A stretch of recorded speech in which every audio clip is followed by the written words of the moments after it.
everybody on YouTube, it's Michael here again, and this video is going to be the second and final part of the tutorial of the Yamaha PSR-740 keyboard. Thank you very much for watching and hope you enjoy. Okay, so the first thing that I'm going to show you on part 2 of the tutorial of the Yamaha PSR-740 keyboard, and that is the floppy disk functions. So I'll go through with you the functions of the floppy disk and what you can do with it. Okay, so when you get the PSR-740, this is what I'm going to show first. You will get a factory floppy disk. Here it is. Unfortunately, mine isn't the PSR 740 floppy. This is a PSR 640 floppy disk, which has 10 songs and 10 styles. I'm pretty sure that both the PSR 640 and 740 floppy disk has exactly the same songs and same styles, and will sound the same too. But correct me if I'm wrong. This keyboard didn't come with the factory floppy disk, so I've actually found this one on eBay just over a year ago. Okay, so what I'm going to do, I'm going to put the floppy disk in just under here, because this is where the floppy drive is. And since it's got songs, the screen will automatically load up the songs. So yeah, we've got some songs on the floppy.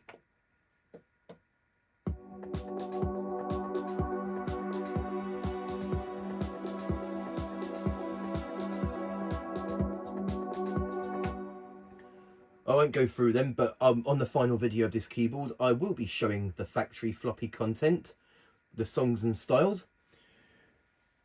And since there's a floppy disk in there containing MIDI songs, there's a song button. You just press this song button here, which takes you to the songs.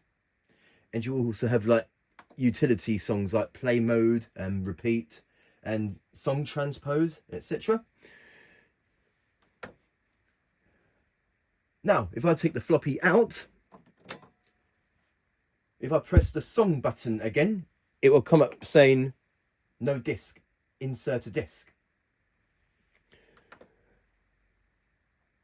And also upon with the floppy disk, I'm also going to load a style onto the keyboard. So with the floppy disk, we go to utility or save or load. Well, we can't save anything on the floppy because it's write protected, so I can't put anything on there. And hopefully you can see on the screen that there's some styles, 10 styles altogether on the floppy disk, in which I can load onto the user style section. So I just take the first one, for instance. You can choose user style 1, 2 and 3 and press next again. And it's asking me if I want to execute the loading. We say yes. And now the style is loading. There we go. The style has been loaded from the floppy disk into the user style section. So I'll play that real quick.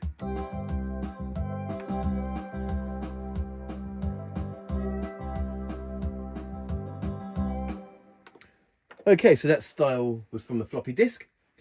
And now, what I'm going to show you next is like if you want to load things or save things from a floppy disk with using a blank floppy.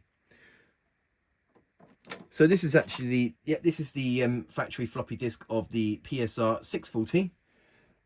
I'm pretty sure that it will be the same as on the PSR-740. Okay, so now I've just got a blank floppy. There's nothing on there. I'm going to insert it into the floppy disk drive.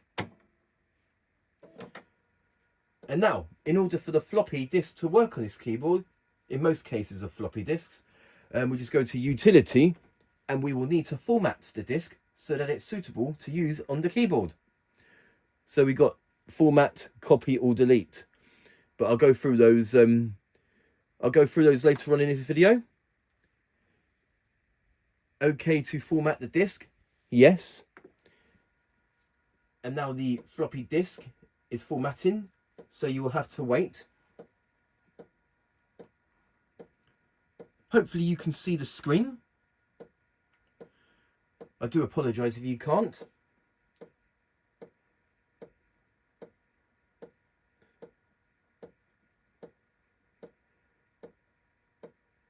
So now the floppy disk is currently being formatted. And then at least that way we can load stuff on the keyboard and save stuff onto the keyboard as well. Oh, sorry, we can load stuff from the floppy and save stuff from the floppy to the floppy as well. Okay, so it's almost done formatting.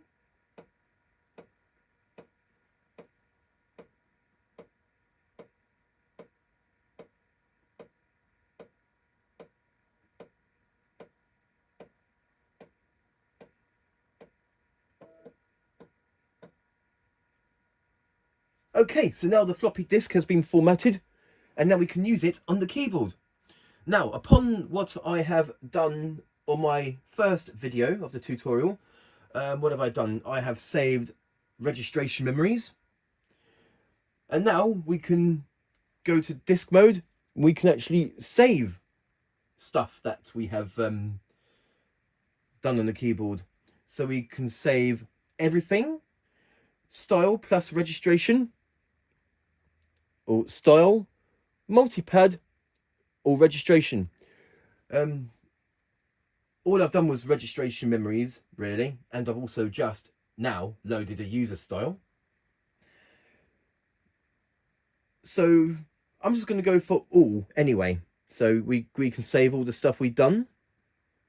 Go to all, file list, new, and we can actually rename. We can rename our file. So I am going to call this, because this is an example, so I am going to call this example. So bear with me whilst I rename my file.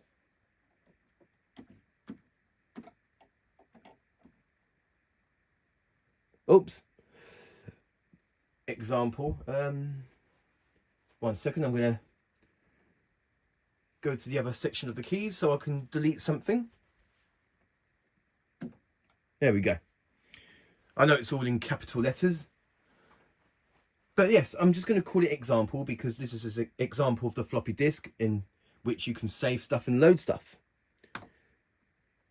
Example user, and we just press yes to execute. So now it is saving all of my files that I've done on the keyboard, which can include user multipads, registration memories, and user styles.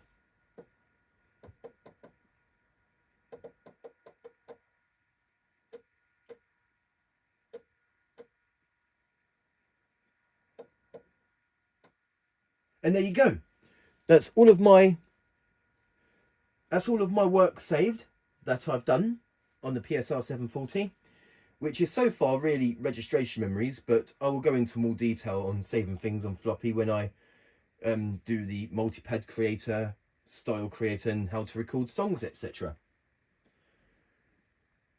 But now, if you want to, let's just say that you haven't used the keyboard for a long time and everything has been erased. We just go to disk and we just press load. There we go. And there's my file, example. All I can just do is now is, you can also like load everything, or you can load the styles and registrations, or styles, multipads, registrations, etc.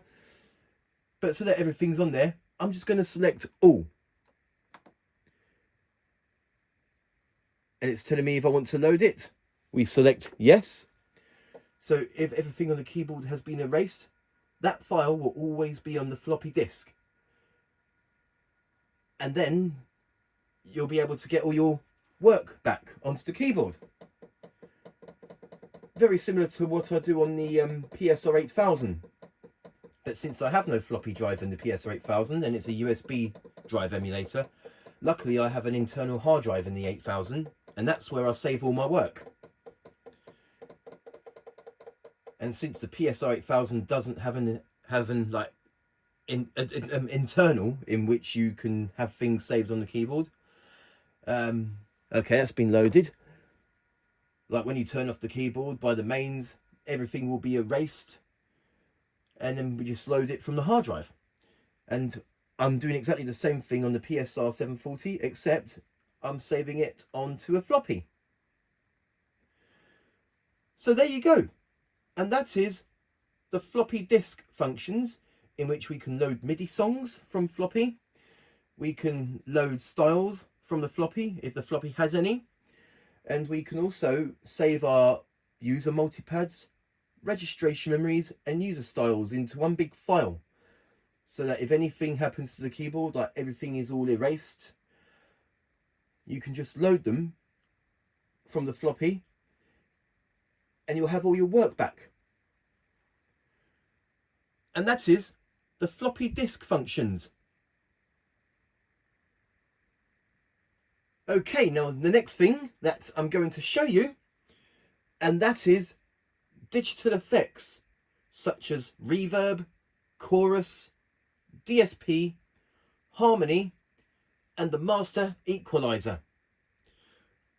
So this one's going to be quite a long one, since I'll be doing lots of examples of the digital effects. Okay, so first of all, we're going to go to function, because I'm going to show reverb first.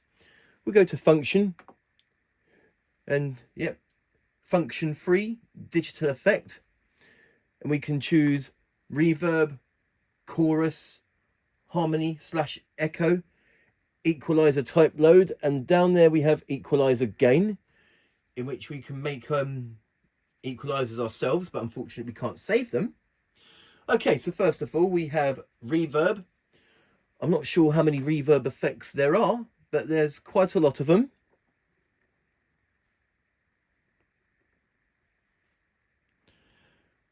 So for this example, I think the reverb affects the sounds and styles. So I'm just going to turn off DSP 1, so all we're hearing is the reverb effects. No effect, or canyon.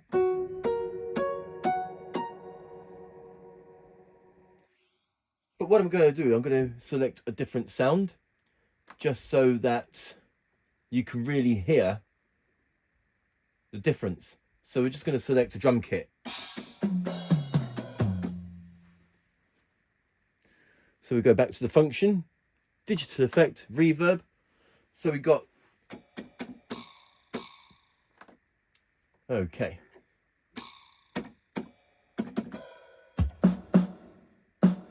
Hang on a sec. Oh, the DSP, turn that off. So, doesn't seem to affect that voice. Let's just select a different voice. Let's just go back to the piano sound.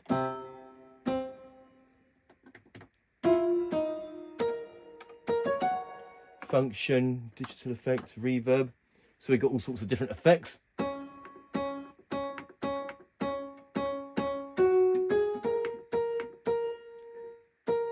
So we've got like reverb such as room, hall, stage. We got the canyon, tunnel.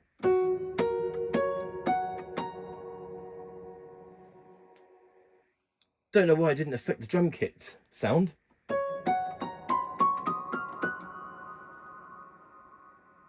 And then we can change the return level, so up to 127.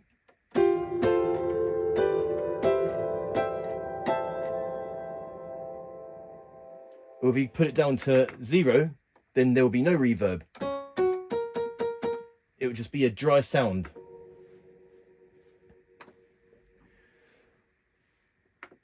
Just going to go through some voice examples. So let's select a different sound. Let's try a guitar sound.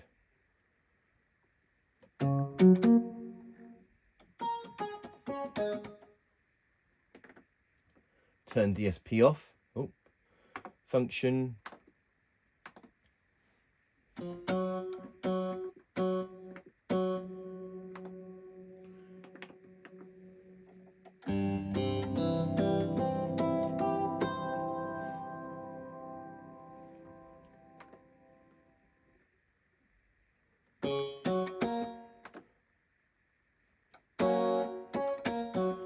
So yes, these are just some of the reverb effects. So we got like, yep, hall, room, stage, plate, white room,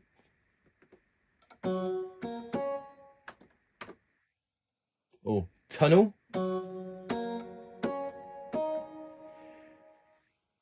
Okay, so not only does the reverb affects the sounds, but it also affects the styles, as you can hear.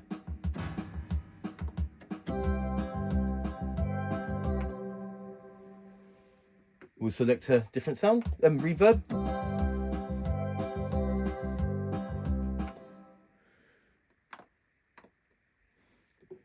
Let's select like a basement.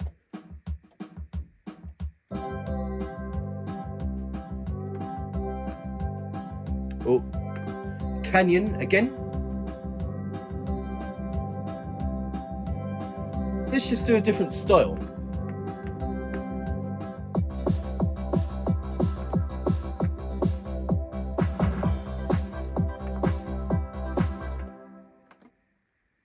Reverb. Let's try this one again.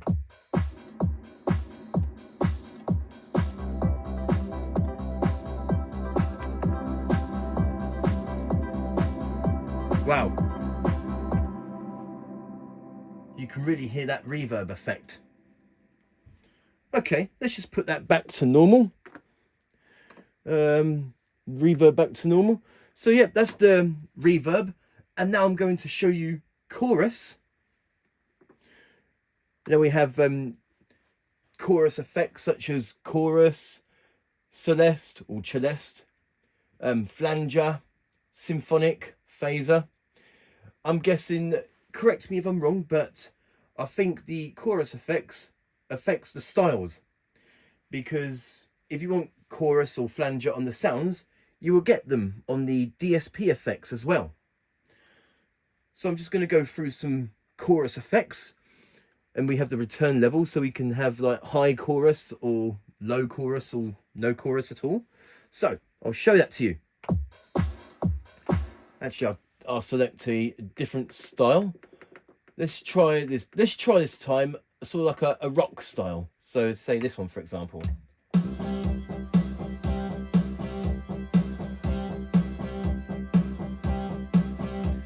We go back to function, digital effects. We go to chorus. So we have like different effects on the chorus. Let's see if it affects the voices. Just checking. No, I don't think it does. But it should affect the styles.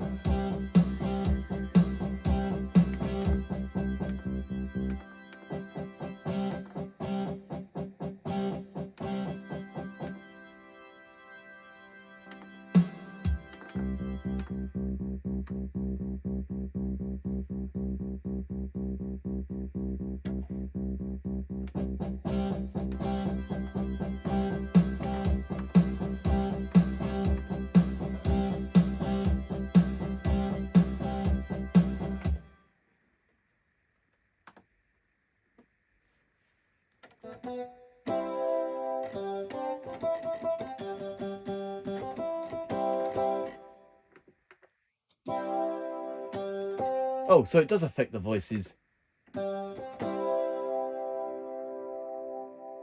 I think. 1 second.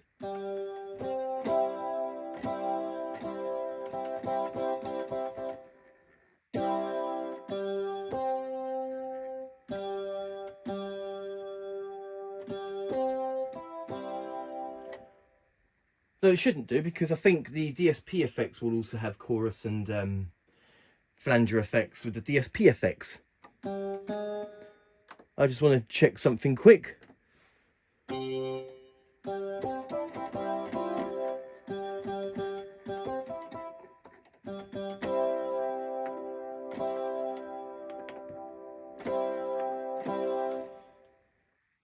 Okay, so the chorus should affect the styles then.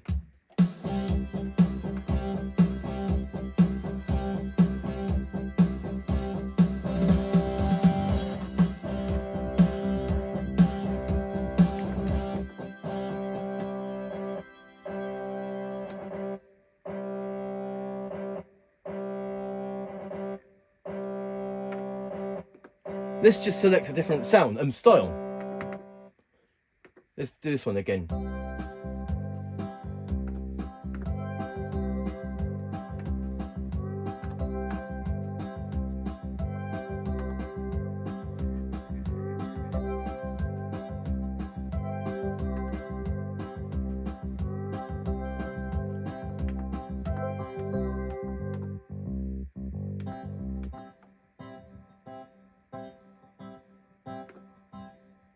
Oh, there we go. It does affect the styles.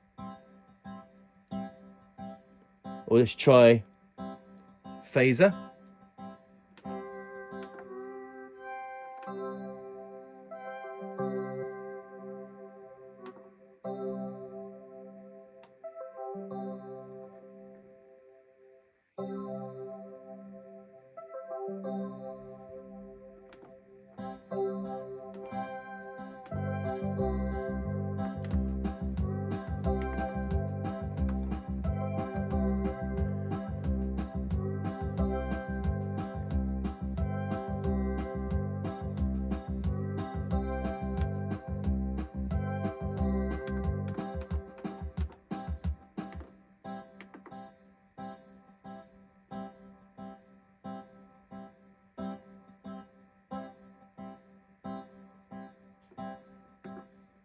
Okay.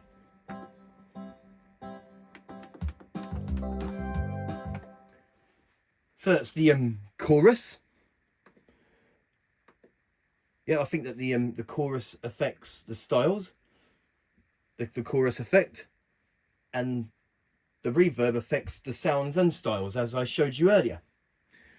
Okay, next I'm going to show you harmony echo. We also have a harmony button here in which we can toggle harmony on and off. So let's just put that back to piano. Okay. And we have harmony.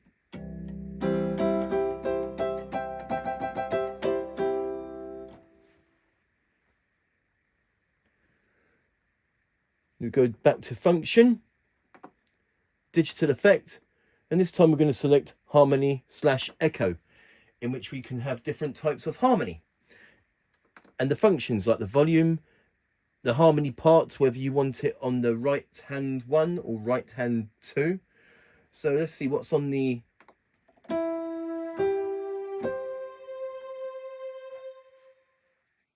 right now. It's on auto.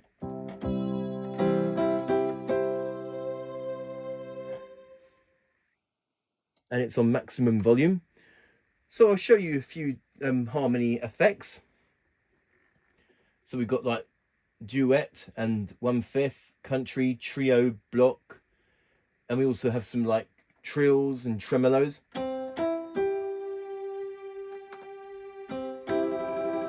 There we go. So I'll show you them now. So we've got like tremolo. Let's do echo.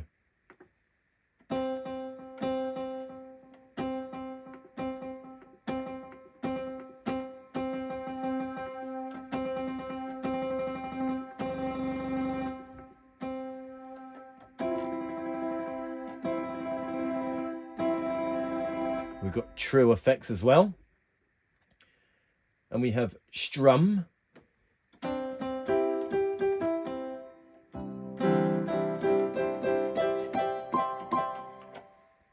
The strumming effect will be better used on the guitar sounds. So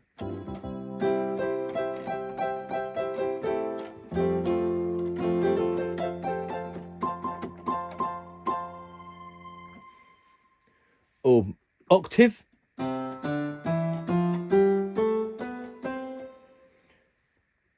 And we have different like duet, 1/5, country,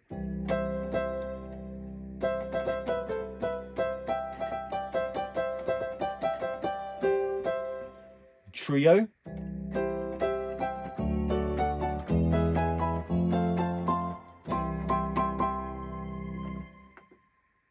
block,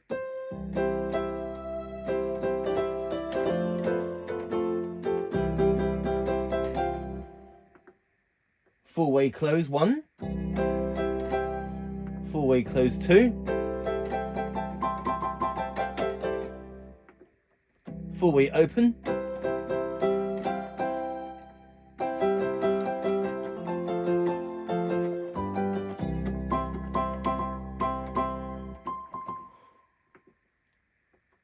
so that's all the harmony effects. And now we go to the harmony part, in which we can select either right 1 or right 2 or auto. So let me just go to harmony. Let's say trio, for example.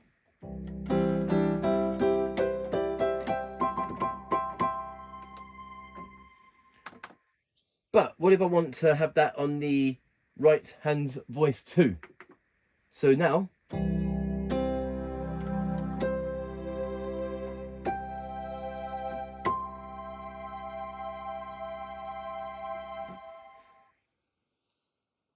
let's just put these back to normal. Okay, so that's the harmony digital effects. So I've now showed you reverb and chorus, harmony and echo. And now we have the digital equalizer. Now the digital equalizer type load is that there's already master equalizers built in. We have the master equalizer button here. So I'll show that to you.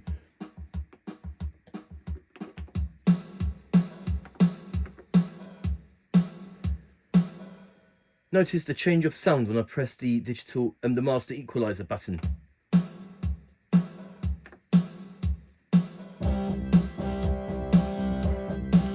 And I'll turn it off again.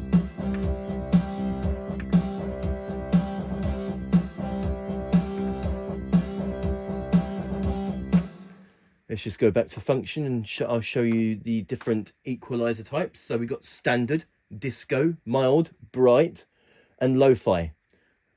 So I'll show those to you.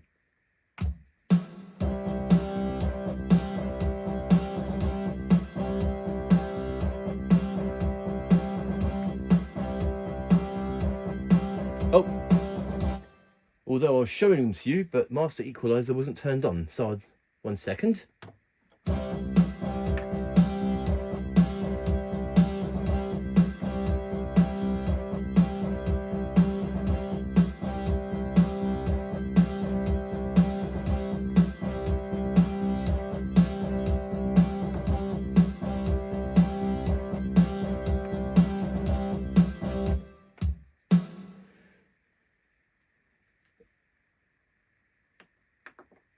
And notice that, let's see, looking at the master equalizer gain, I'll go to the digital effects, and if I change it, then the master equalizer gain will change.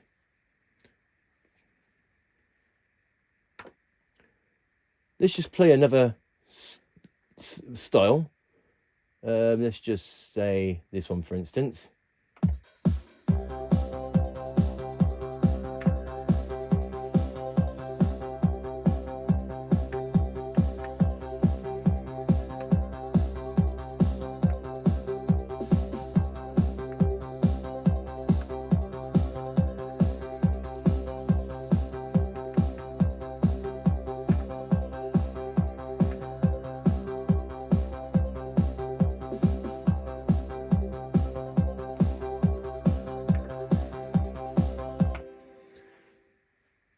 Okay, so that's the master equalizer load. Now the last one on the digital effect function is the equalizer gain, in which you can make your own equalizer.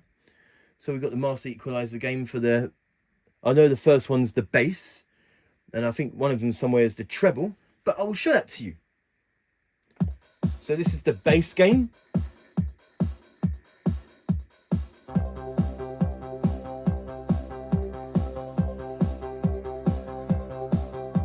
Oh, master equalizer's turned off again.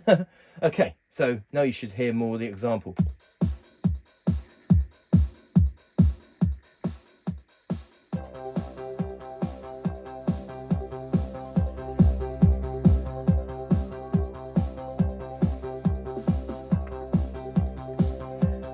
And we've got other effects here.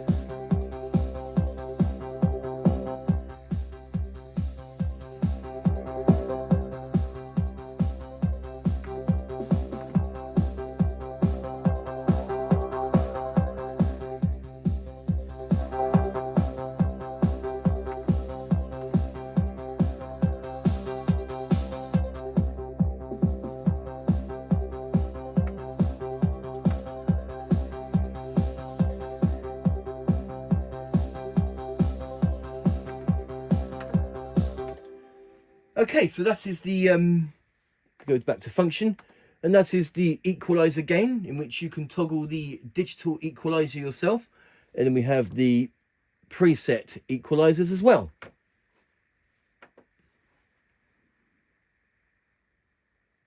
And now the last thing that I'm going to show you with the digital effects, and that is DSP. So I will show that to you. Now we have DSP1, DSP2 and DSP3. And each of them have a fast/slow button as well for the rotary effects, for the organ sounds. We also have DSP4 for vocal harmony. But I will show the vocal harmony feature later on in this video. I'm sorry about earlier on with the video that it started to get a bit blurry, so I had to stop it and start the video again for the DSP, in which I'm going to show you now. So it's not blurry now, so I do apologise on that. Okay, so the DSP 1, 2 and 3 by default, so DSP 1 affects voice R1, DSP 2 affects voice R2, and DSP 3 affects voice left hand side. So I will show those to you. We hold down direct access and these buttons here. So we got like DSP 1, 2 and 3. And we can have the DSP effect either dry or wet. It depends on how much of the effect you want. And let me just go to an organ sound, because I want to show you the fast/slow. That goes to all the buttons. So we turn it on, but nothing happens because we're not on a rotary effect. Now let's just go to an organ sound, because I know that the rotary effects are better. There we go. So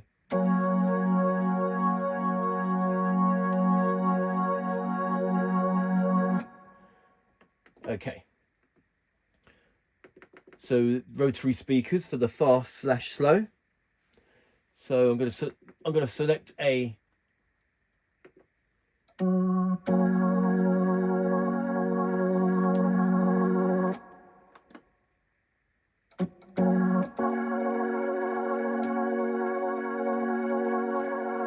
hopefully you can pick up that effect. Let's do another rotary effect. So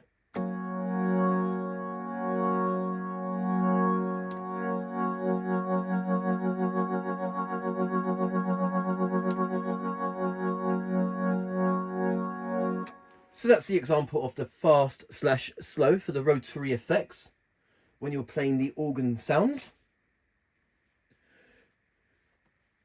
Right, so now I'm going to do a DSP effect on each of the voices, R1, R2 and L. So we select a sound. So what I'm going to do is I'm going to find a guitar sound.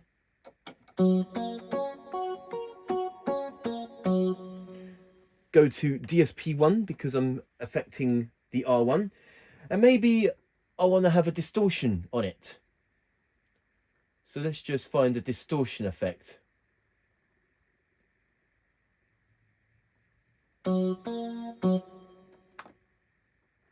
Let's turn it up a bit, the DSP effect. Let's try it. How about overdrive? So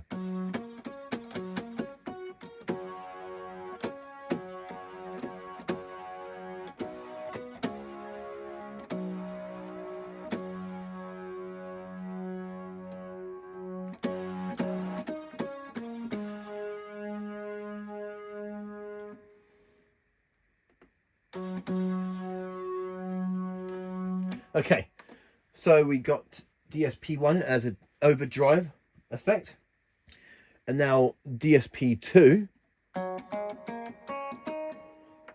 We're going to select a different sound.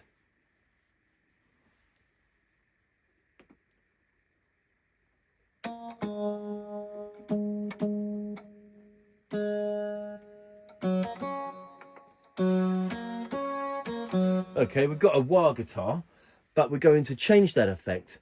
So maybe we want a, say, like a flanger effect.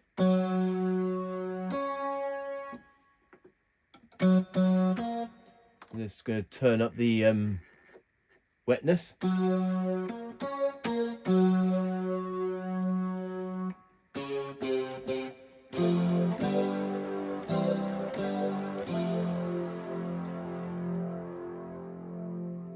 So voice R1 we got distortion, and voice R2 we got a flanger effect.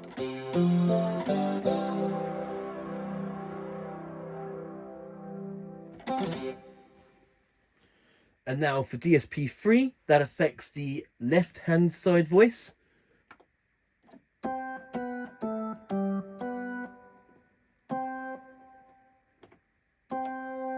Okay, for the left hand side, I'm going to select bass. I'm going to select a bass sound. So, oh, let's just go to the group. It would be easier. There we go. So,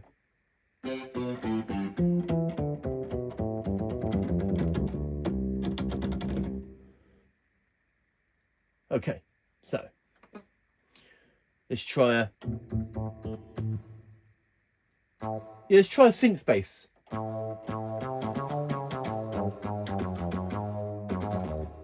Okay, and then DSP3, which affects the left hand side by default, and maybe we should have that as a, let's see here.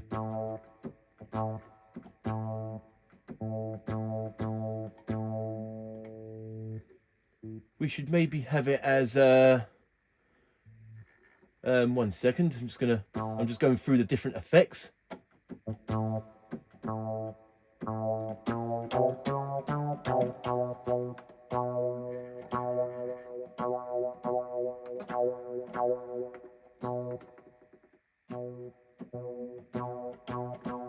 Like an ensemble detune. Maybe we should have it like maybe a delay.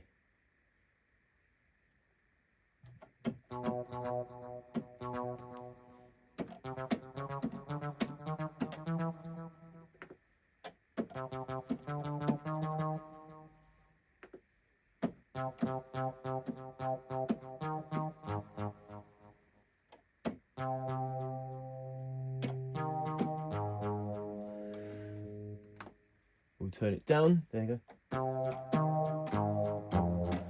There we go.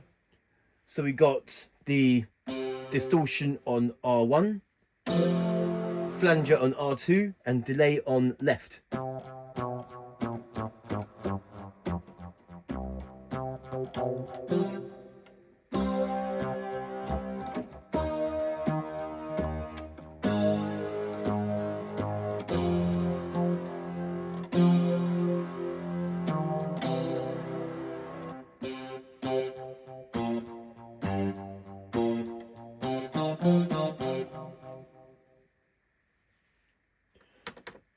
There are far too many DSP effects for me to show you them all, but I thought I'd show you an example on how the DSP works, each part. So DSP1 for the main voice, DSP2 for right voice 2, DSP3 for the left hand side.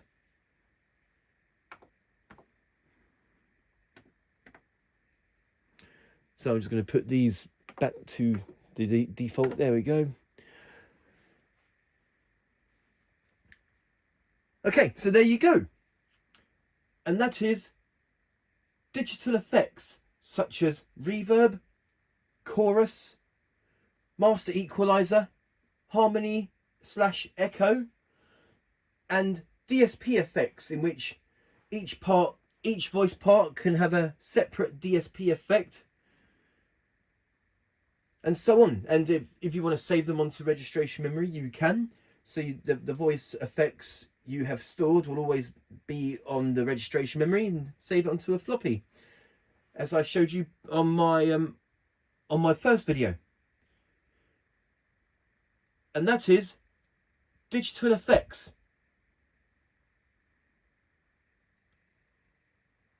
Okay, so now the next thing that I'm going to show you, and this is also related to the DSP effects, but I'm going to dive deeper into the effects, and that is multi-effect. I got it closer, so hopefully you can see the screen better now, so that I can show you how it works. Okay, so we press the multi-effect button here, and on here we have the DSP1, DSP2 and DSP3 connections into in which you can toggle so that you can have, say, 2 DSP effects on the left hand side of the keyboard, or 2 DSP effects on the second right hand side of the keyboard, number 2, or you can have it so that you just have 1 DSP effect for each part, left, right 1 and right 2, or you can have 2 DSP effects on the main voice, or you can just have 3 DSP effects on the main voice. So with the main voice you can have 3 different DSP effects. So I will show that to you. So I'm going to select a sound for this example. I'm going to go through some sounds, so bear with me 1 second. I was thinking of maybe going to a guitar sound, and then we're going to select, say, an electric guitar of some sort. You just turn the keyboard up a bit, there we go.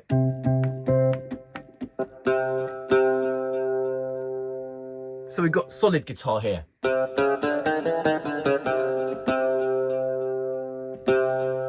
And now what I'm going to do is that I'm going to toggle the multi-effects. So, first of all, what I'm going to do is I'm going to make it so that you can have 3 different DSP effects on the main voice here. Okay, so the first DSP, we go to block, and we have DSP 1, 2, 3 and 4. DSP 4 is for the vocal harmony, which I will show you later on this video. Okay, so for DSP 1 of the, DSP 1, we're going to select, say, maybe like a distortion of some sort.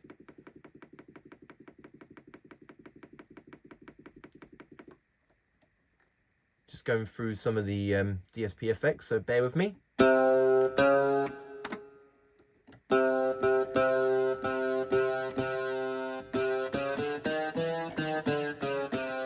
So we've got a distortion heavy. Okay, now we can add another DSP effect to the main voice. So we go to DSP2, and maybe this time have, say, well, I won't turn it on yet. Maybe have a sort of a flanger sound.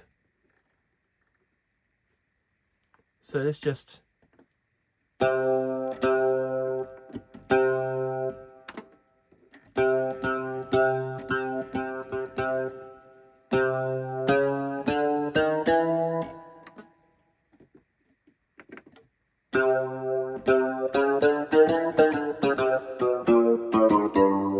Okay, so far we got distortion on DSP1,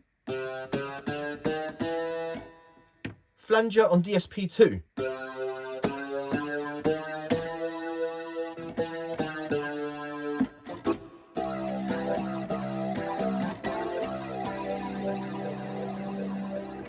Okay, so DSP3, I'm actually going to make it simple.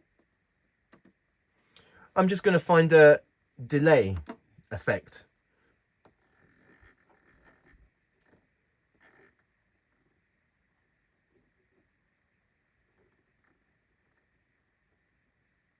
There we go. So now that we've got that, let me just see. Let's put it up a bit, the parameter, and there we go. So there, as you can hear, that's three different DSP effects in one sound. So here's a sound with no DSP.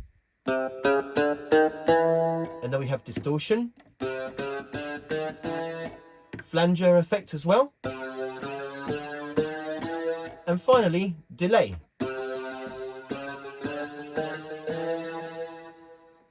So it's actually really good on how the multi-effect works. I always thought that doing the multi-effects was, quite hard, but now I got to understand it. Okay, so moving on, we got 3 DSP effects in one sound, but we can toggle that. So now I've toggled it so that the left-hand side will have 2 DSP effects, and then the dual voice or voice R2 will have the delay. So 2 DSP effects on the main voice and 1 DSP effect on the second right hand voice. Okay, and now that I've changed it so that there's no DSP effects on voice R2, but we have it on the, so we got distortion and flanger on R1, but now on the left hand side we'll have delay.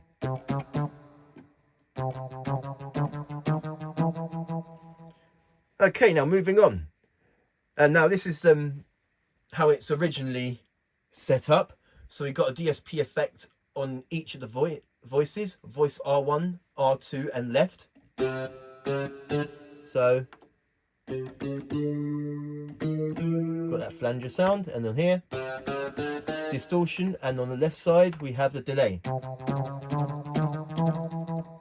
Moving on with the multi effect, we can now change it so that we got 1 DSP effect on the voice R1, and now we have 2 on voice R2.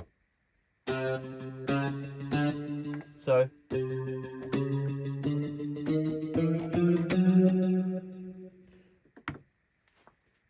and now I've changed it so that we can have 2 DSP effects on the left hand side of the keyboard.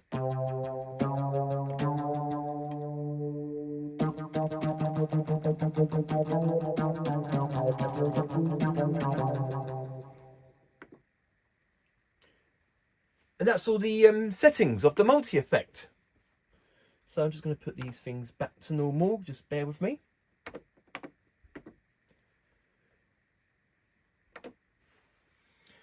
So there you go. And that is multi-effect, in which you can dive deeper into the DSP effects that are built in on this keyboard, so that you can have, say, 2 DSP effects on voice R1, R2, or the left-hand side of the keyboard, or you can just have all 3 DSP effects on the main voice. And that is multi-effect. Okay, so this is now something that I have forgot to show on part 1 of the tutorial of this keyboard, and that is going into the functions, and we go to parameter edit with the voices, something I forgot to show on the part 1 of the tutorial. So I will show that to you. Okay, so the parameter edit, in which we can change the octaves on each part. So this is the right 1 octave. Oh, hang on a second, let me just change that into, there we go. There we go.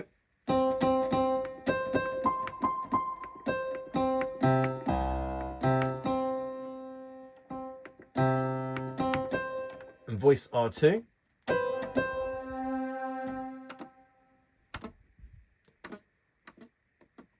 Oh, that's it.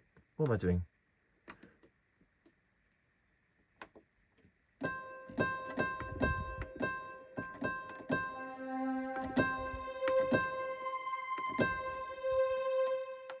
We'll go to left.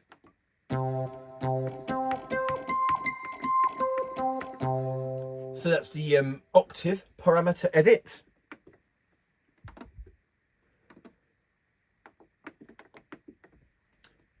moving on, we have the pan pot. So I'll show that to you.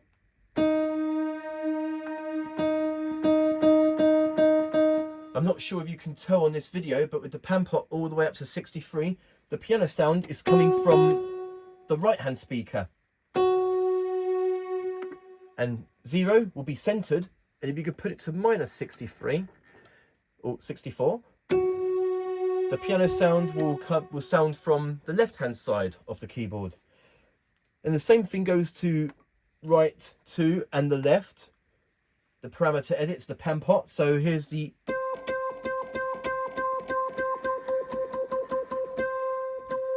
now the sound is coming from the right hand speaker, and put it to minus 64, the sound comes from the left hand side speaker. So that's the pan pot parameter edit. Same thing applies to right 2 as well. And now we have the reverb depth, in which we can do the reverb, and so that the higher the depth, the more wetter the reverb is. So I'll show that to you.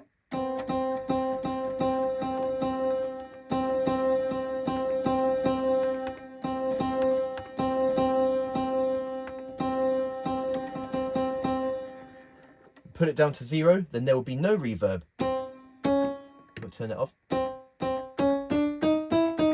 because that is DSP. See, the Hall effect you're hearing right now is to do the DSP. Okay, so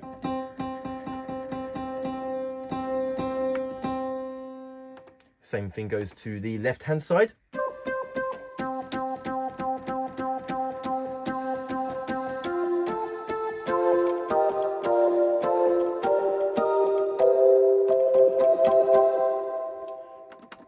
Oh, and voice right 2.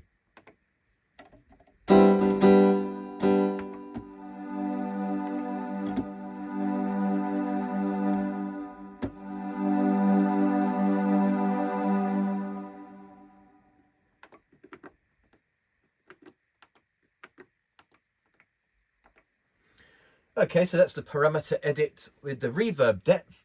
And finally, we have the chorus depth. Now, this is probably why I thought that the chorus effect only affects the styles on my first video, because I forgot to show the parameter edit. So here we have the chorus depth. All of them are currently set to off, so you won't hear any chorus until I turn it up.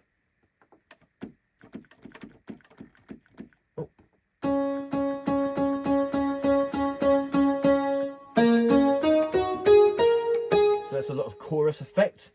And then for the left side, oh.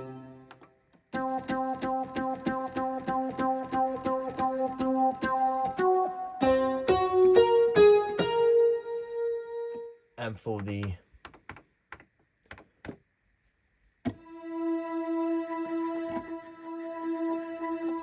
but you can hear the chorus effect there. So yes, the chorus effects do affect the voices. I thought that it didn't on my first video. And now let's go to the function and go to digital effect, and we can change those effects. So let's just go to chorus. So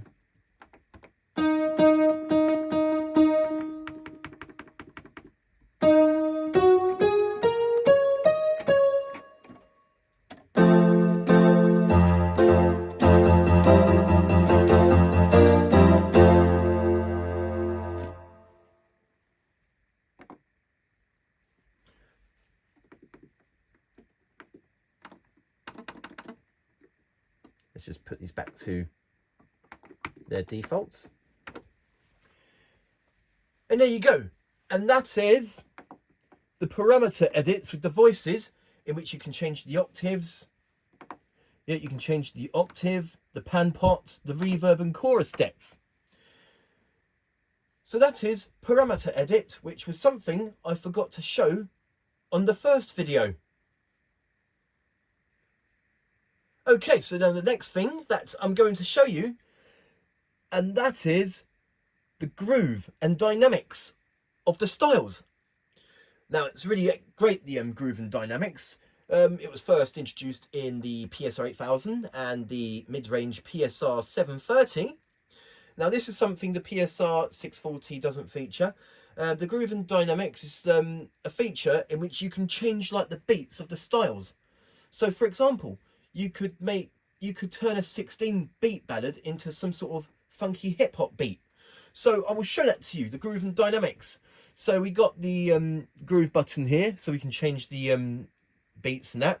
And we got the groove button. So here's what the style sounds like just as is.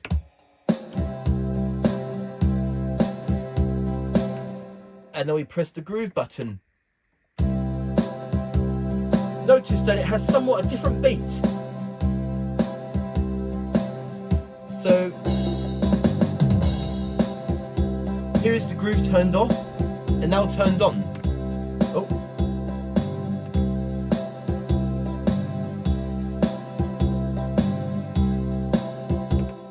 Almost sounds to me like it sort of has that sort of a 6/8 beat.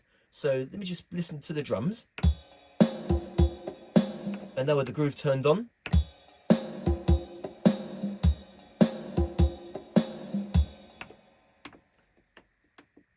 Okay, so yes, there's the groove and dynamics. So I'm going to go through those with you. We just simply, there's a groove button there. And then we can change the types. We can change the swings. We can change the types and swings of the groove and the type and depth of the dynamics. So I'm actually going to select a different style for this example. So bear with me, I'm just going to select a style. There we go, job done.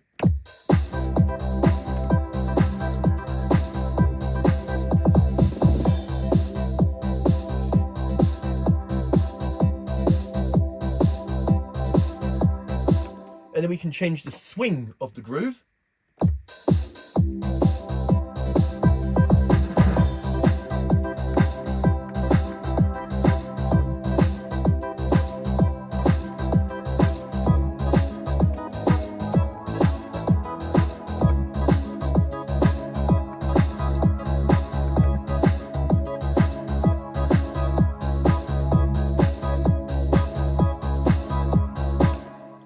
So it's like, it's endless possibilities in which you can change like all of the styles and like change the beats as well.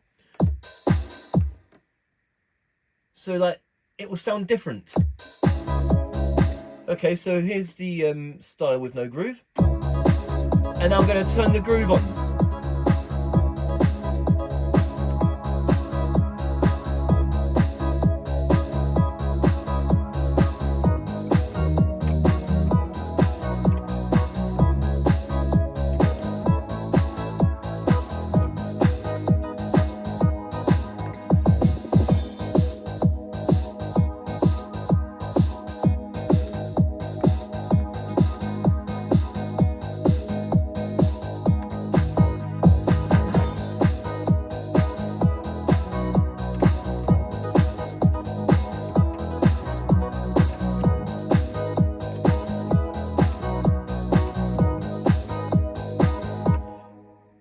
Let's change the swing again just to...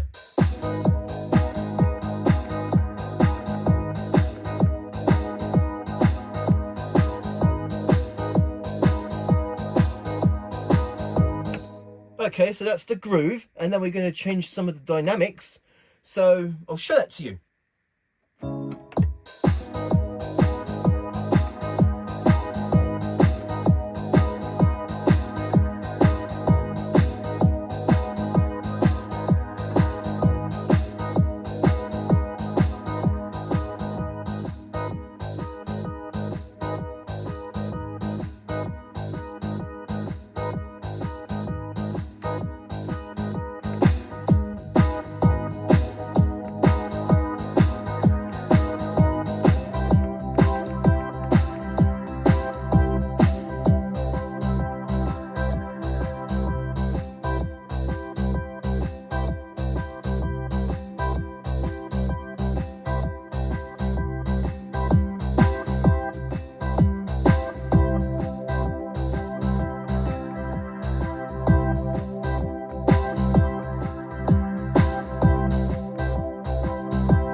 that's just the different beats of the dynamics. I mean, it'll be more suitable for that particular sort of style of music if you select that style. So for example, like reggae or bossa nova, tango, rumba, Latin, etc. But that's just some of the examples of the groove and dynamics in which you can change the beats of the style.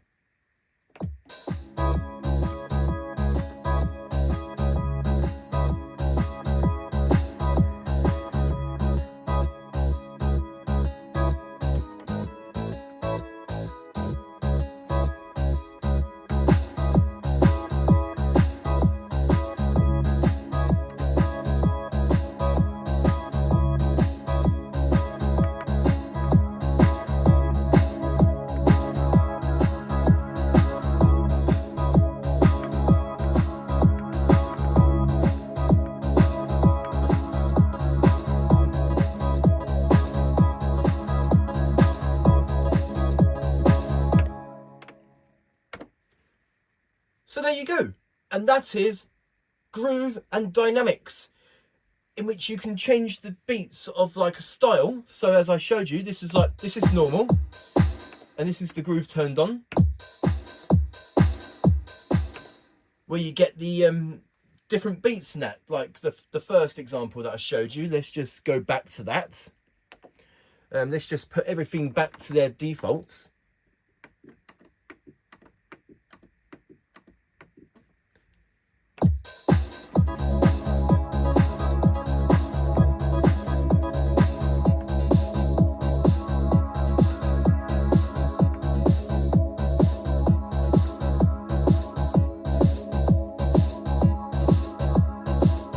Like that part sounded a bit like a 6/8 beat.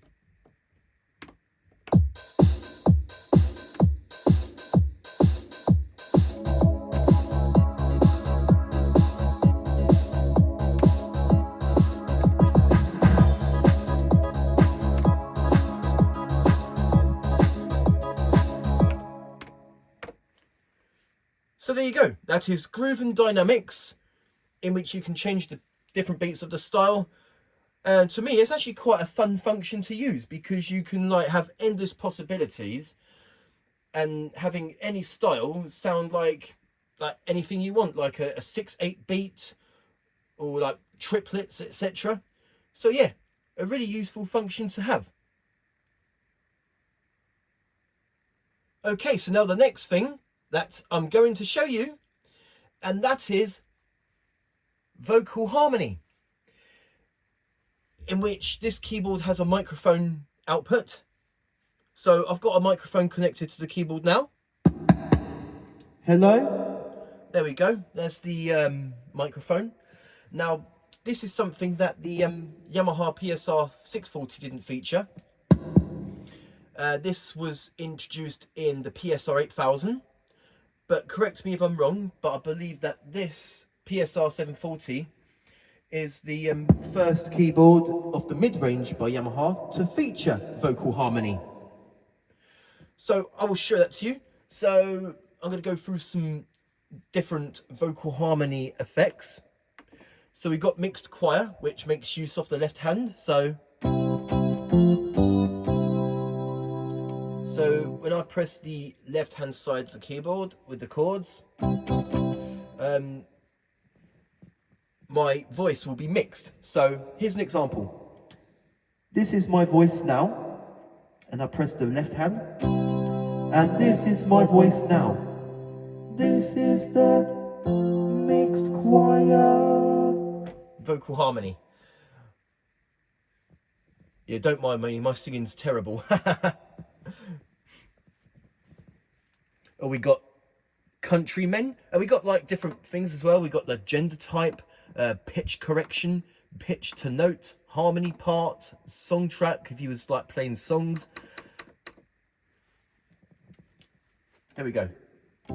This is the countrymen choir.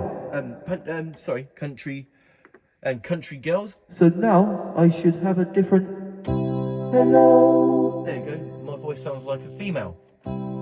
This is the country girls vocal harmony. Or barbershop quartet. This is the barbershop quartet vocal harmony. Or, if you want to make things funny, we have a Speedy Mouse vocal harmony. So now, my voice will sound like this. A very squeaky vocal harmony. Okay, we turn the reverb off. Hello. This is the Speedy Mouse vocal harmony. This is quite a funny one because years ago, back when I used the Tyros 2, I used the Speedy Mouse vocal harmony, and I used to do a few wind-up calls to some friends. Just some harmless prank calls, but they were funny. Using this as my backing voice. Okay, moving on. We also have the talk button. So it disables all vocal harmony effects. So you can talk into the microphone like normal. And if I turn it off, I'll get the vocal harmony back.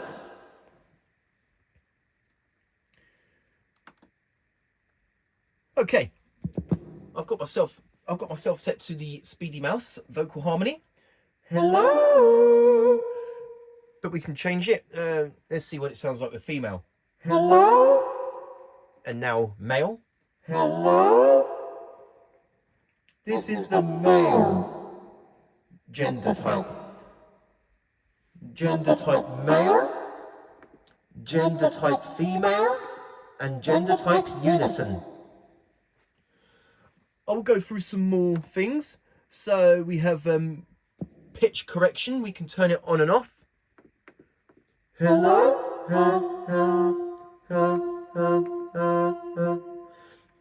So this is pitch correction off and pitch correction on. I'm not sure if it made any difference with that one. Or we have pitch to note. This is quite good. So pitch to note. So right one. So there we go. Oh, so whenever I talk, it makes that noise. Hello, this is vocal harmony with the pitch to note. And we'll maybe do the right, and do the right hand too. So hello, this is right two. But I'm actually going to change that sound. So maybe if I change it into something like a orchestra hit. So now it will sound like this.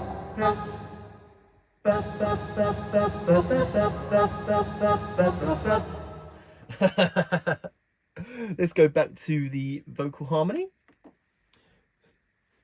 So let's just get it back. So okay, so now that I've changed the type, everything else would change as well. I'm going to go through a few more vocal harmony types.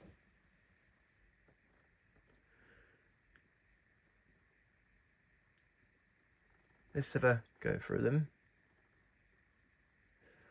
Though my favourite one has got to be Speedy Mouse. Hello. There you go. Now I sound more like a female. And now my pitch is up. And now, there we go.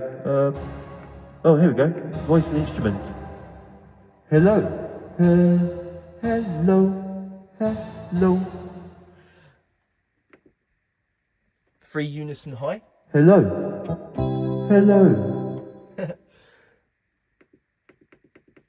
Don't mind me, I'm just going through some different types so I can give you some examples. Country girls. I know I've showed this one already. This is the country girls vocal harmony. This is the vocal harmony countrymen. Diatonic girl or diatonic girl? Hello.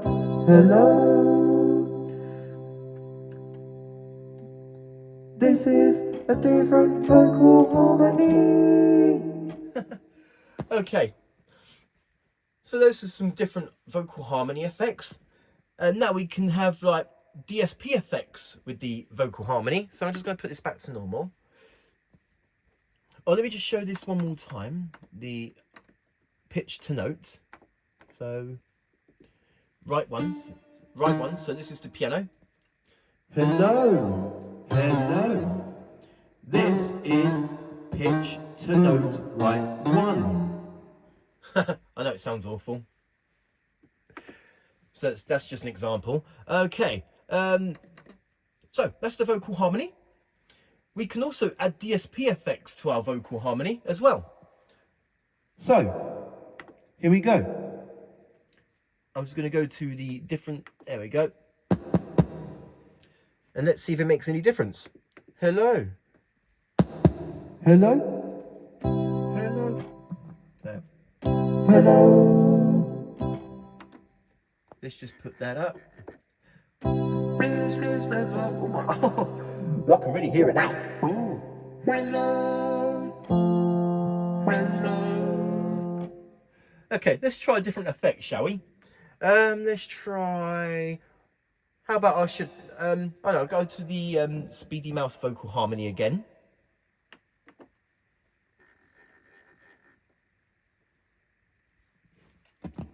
There we go. Oh. Hello. Oh, there we go. Oh, there we go. Go to there you go. As you can hear, the DSP is set to distortion. Distortion with the vocal harmony, as you can hear. Or maybe I want to have, say, phaser. Hello. Or overdrive. So we've got more distortion to my vocal harmony voice.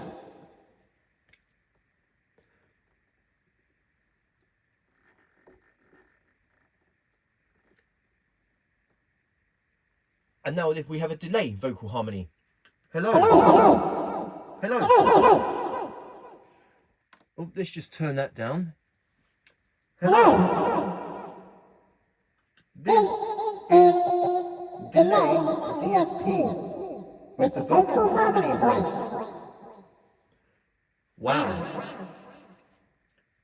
So there you go.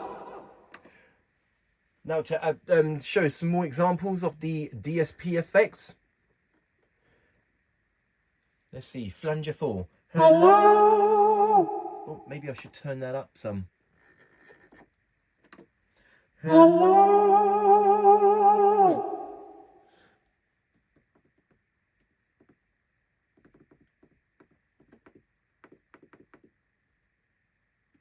Auto pan. Hello. Auto pan.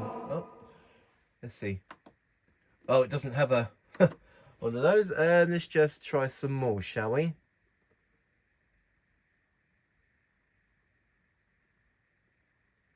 Noise gate. Let's see what that sounds like on the vocal harmony. Hello. Noise. No. Okay.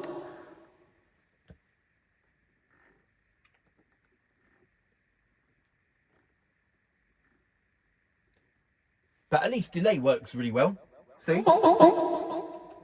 Delay. Vocal harmony.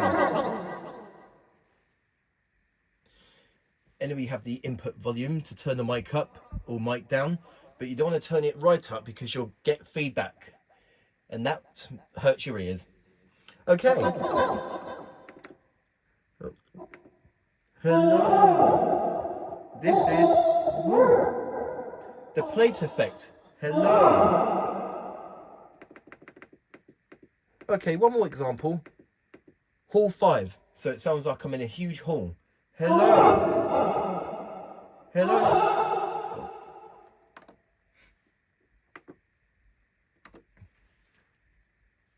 DSP Hall 5.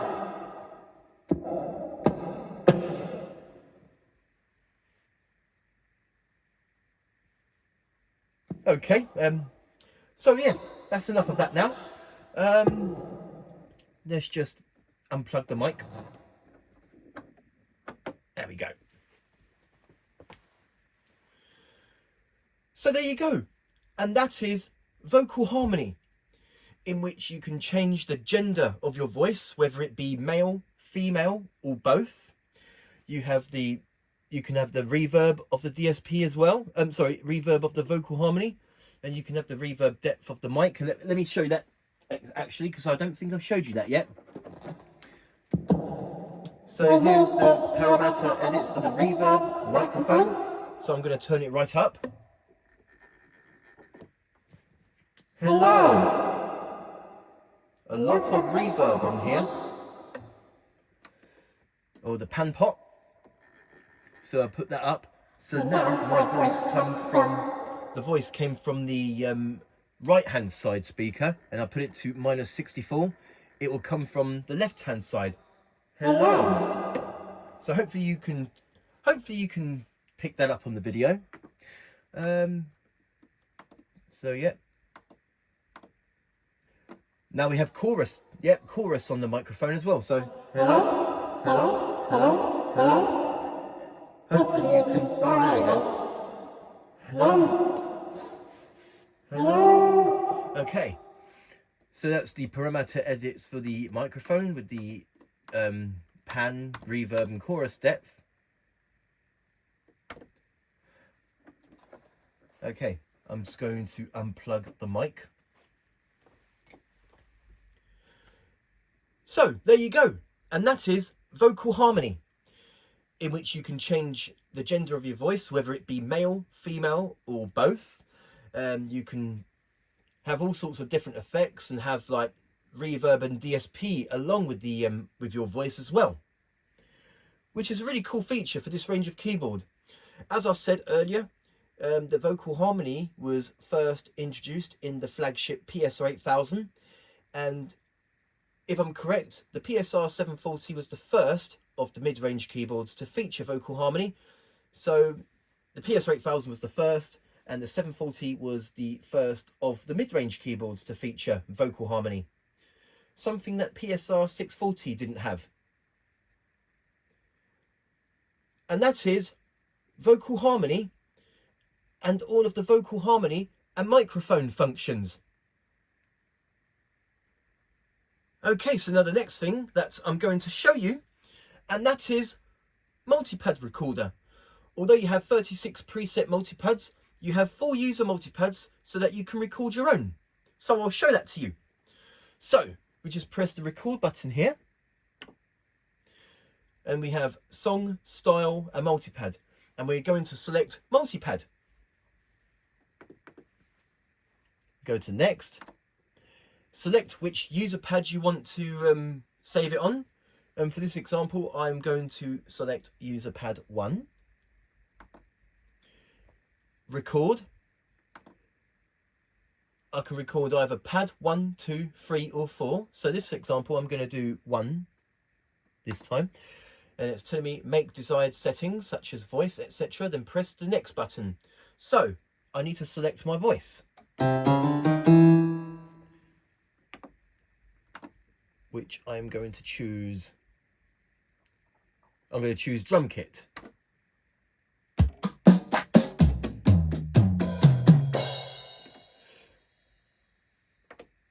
Okay, so now that we got our voice selected,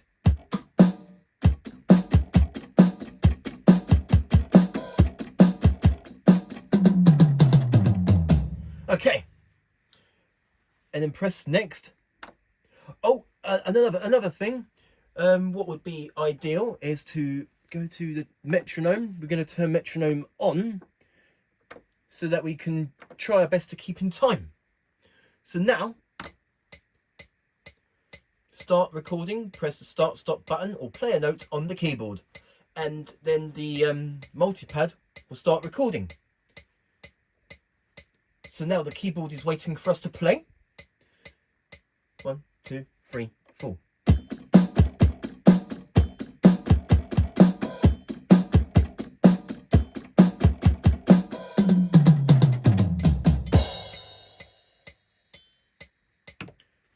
And now we got multipad pad 1 recorded. So I'm going to press button 1 on the multipad.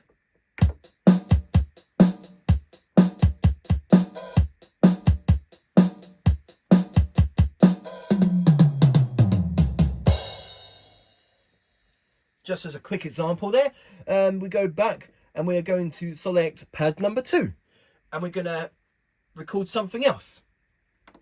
So now it's telling me to select my voices. So I'm going to select a sound. I'm just going to go back to piano.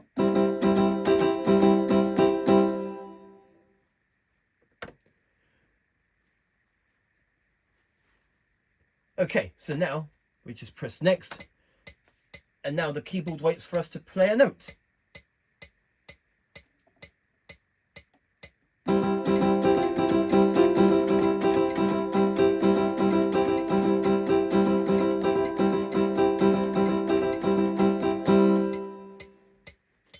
Okay, and now we got pad 1 and pad 2 recorded.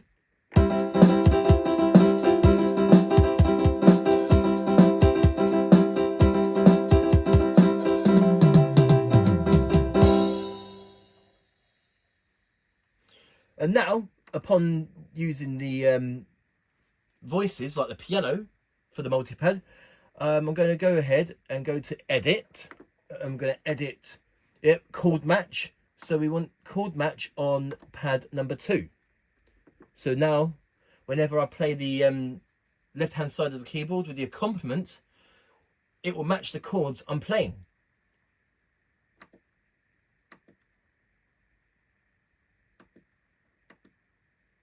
Okay, so let's just exit that. So that's user pad.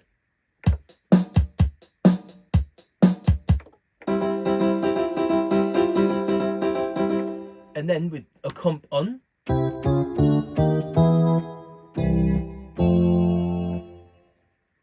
With this one I can do chord match.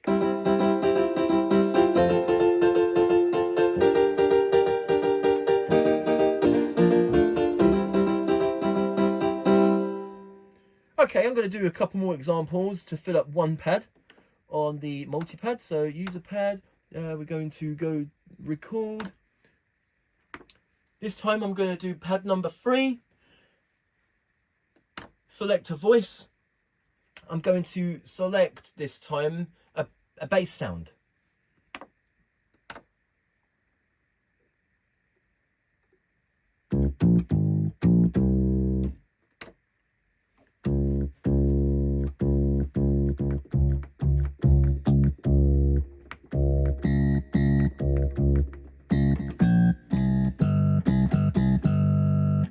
We'll just take that sound for example. Okay. Oh, hang on a second. Yeah, better make sure that. Yep, I'm recording pad number 3 this time. And now the keyboard waits for us to play.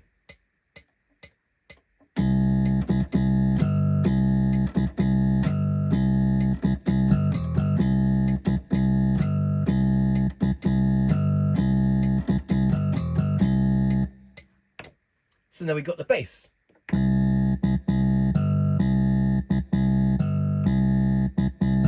And now here's all of them together.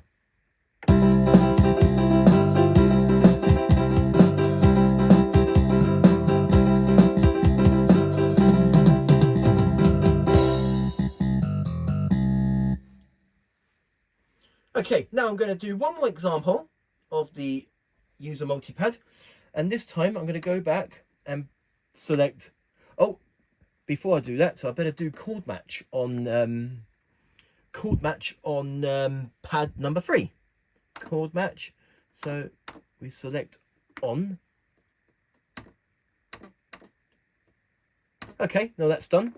We're going to record one more example, and this is pad number 4. So let me just think of what sound shall I use? Oh, maybe just use an organ sound, for instance. So here we go, organ. We'll change that.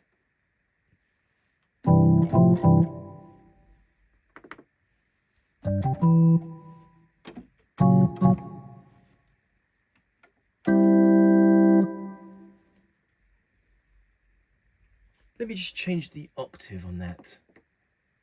There we go.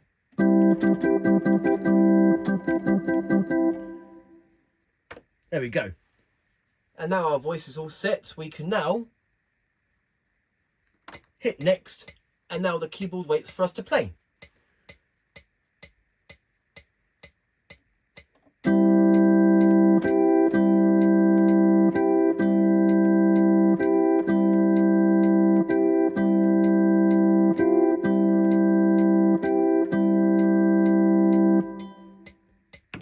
And now we got all pads on user multipad 1 recorded. So let's just go back to the main menu and I'll show you them. So here's pad number 1.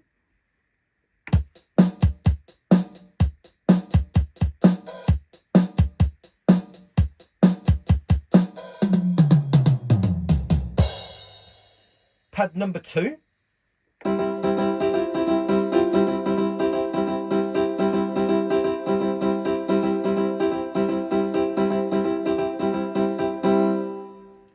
Pad number 3.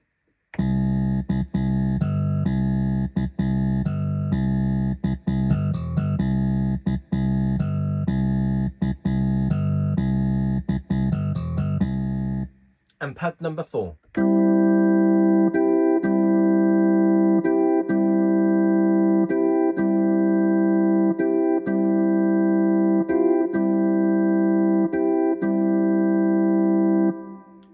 And now, here are all multi-pad pads played together.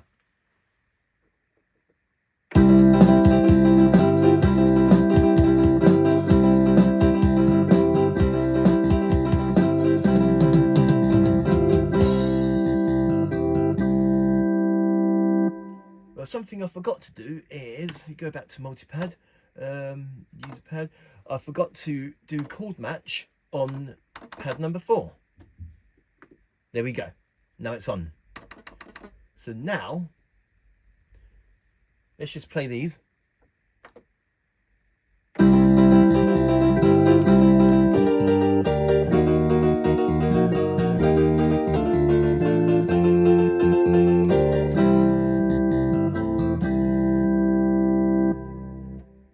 Let's play them all together again, just playing around with a few chords.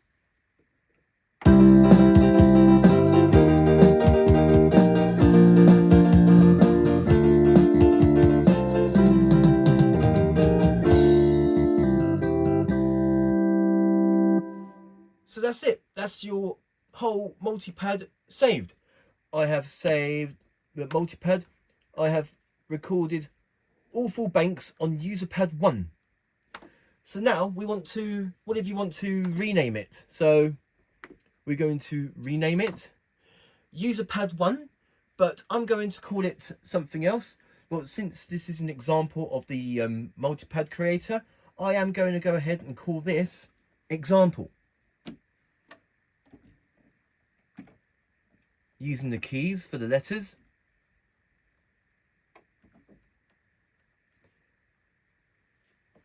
Maybe just call it example pad.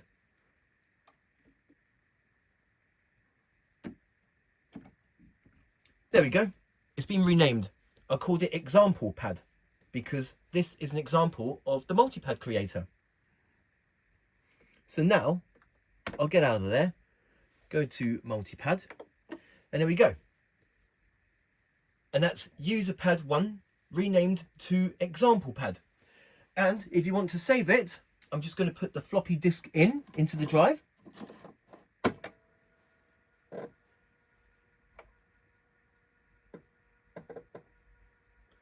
Okay, and we go to the disk utility and go to save. And we're going to go to, well, because I showed this earlier on this video of the floppy disk functions, that you can do all styles plus registration, style, multi-pad registration, but I'm going to go ahead and save everything. So I'm going to rewrite that. Yeah. Okay. And now it's telling me to save. Yes. Although I've got everything else saved, like registration memories that I've done on my previous video, I'm now overwriting it so that my user multipads will be saved. So now the floppy disk is just saving it. So if for any reason that I don't play this keyboard for a long time, everything gets erased, everything will be saved on the floppy, including the multipad that I've just done. And now I'm just saving it. And there we go. So there you go. I'll just take the floppy out. And that is Multipad Creator, in which you can record your own multipads. There are 4 user pads in total. So we've got user pad 1, 2, and 3, 1, 2, 3, and 4. Each user has 4 multipad buttons for you to record your own phrases. And that is Multipad Creator. Okay, so now the next thing that I'm going to show you, and that is Style Creator, in which you can record your own styles. There are 160 styles preset on the PSR-740, but you also have free user styles in which you can load styles from a floppy disk, as I showed you on my first video, or you can create your own. So I will show that to you. So we just press record, and this time we're going to select style. Next, we're going to select one of the user styles. User style. So I'm going to take user style 2, for instance. Select record. And you can choose which parts you want to record, whether it be the main, A, B, C, or D, count intro, intro, fill in A to D, simple ending, and ending. But for this example, I'm just going to record variation A. And then we choose which part we want to record, whether it be the rhythm main, rhythm sub, bass, chord 1, chord 2, pad, and phrase 1, phrase 2. So I'm going to start with the rhythm. But before we do that, I'm just going to select a drum kit. There we go. So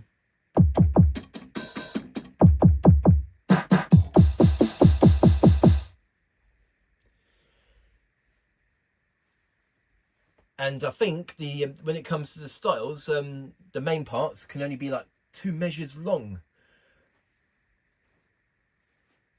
So now I've also got the metronome turned on, so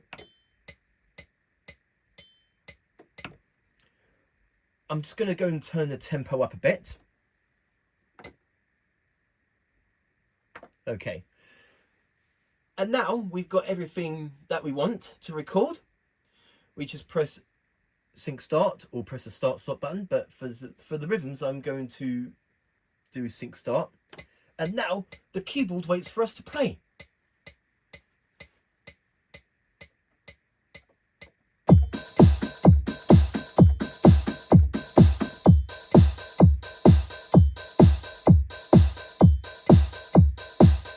Okay, now we've got that recorded, I'm going to go back, go to edit, quantize, so we can quantize our rhythm so that it's in perfect time. Because I know that when you record like the rhythms yourself, it's not going to be perfect timing. This is where quantize comes in hand. So we're going to select a quantize. I'm going to select it to 16th because that's the most common quantize function. We just press next. Then we go to yes. So now we go back to record. And now it should be quantized and in perfect timing.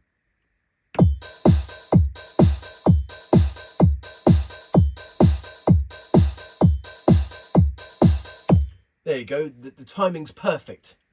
Okay, now we're going to select rhythm sub. So, hang on. Yep, that'll do. So I'm just going to make a few little... Yeah, something simple. And now we just press sync start and the keyboard waits for us to play.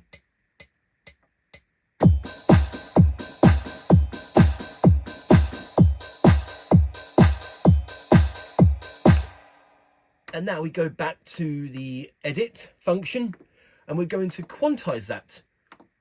So rhythm sub. Yep, 16. Yes. That's completed. So now, oops, okay to store. Oh, we better do that. So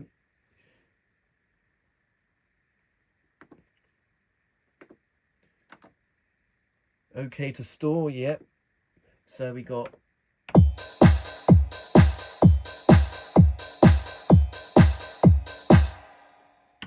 but I didn't mean to save the style yet. Okay, now that we got that quantized, yep, use a style too. And now we're going to record our next part, which is of course the bass. And now we need to select a bass voice.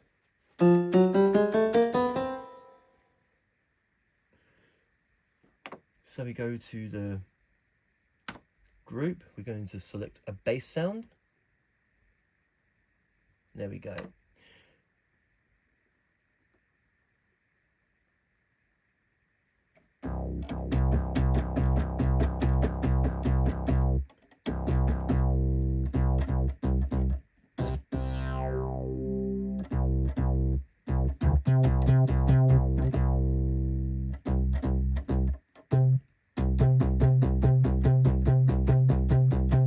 Yeah, okay, we'll use that sound. And now we're going to go to the record function, and now the keyboard waits for us to play.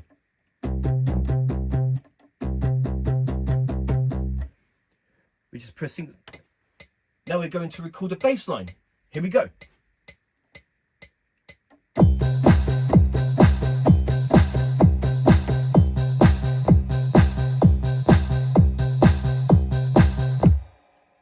We go back to the edit function. We're going to quantize the bass.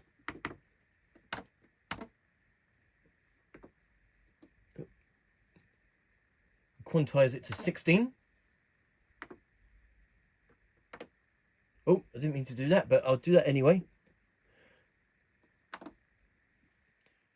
So now we should have the rhythm sub, rhythm main, and bass.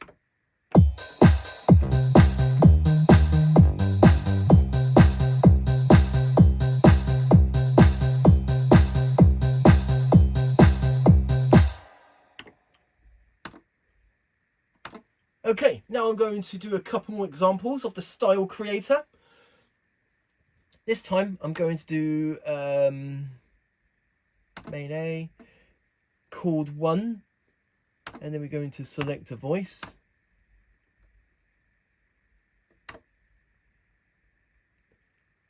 Like maybe this. Let me just change the octave. There we go. So.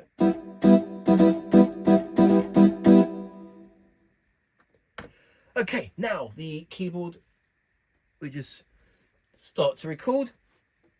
This time I'm going to press start stop. Right, ready? Here we go.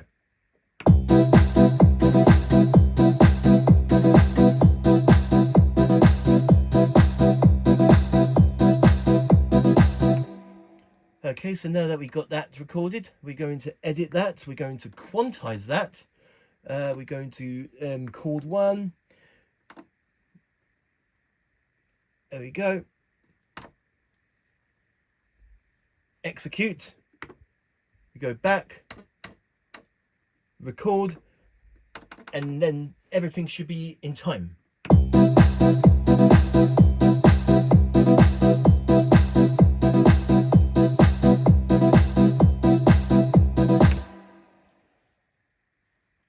Okay, now I'm going to do a pad sound. So we're going to record main A. We're going to go to pad. Yeah, you can do something on chord 2 as well if you wish. I'm going to do pad. Okay, now the keyboard waits for us to play, but I'm going to select a pad voice. Like a synth pad. I'm just going to go through some of them so I can...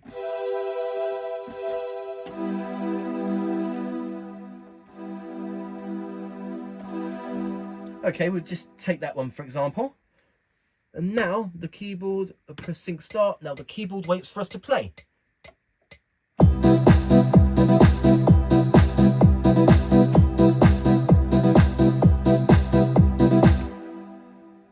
didn't press the keys hard enough because I didn't want it to be too loud. Okay, now we just go back to edit. We're going to quantize that. Oh, there you go. We're going to quantize the pad sound to 16.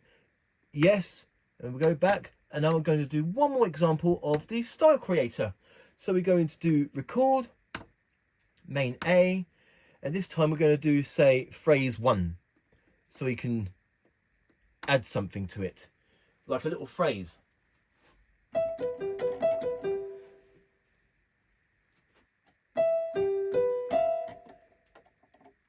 So something like that, for instance. But we're going to select a different sound.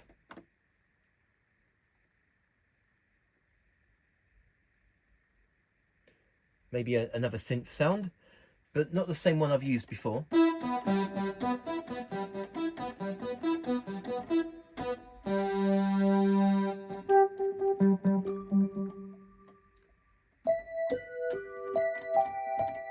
Yeah, okay, we'll use that, for example. Let me just do a practice.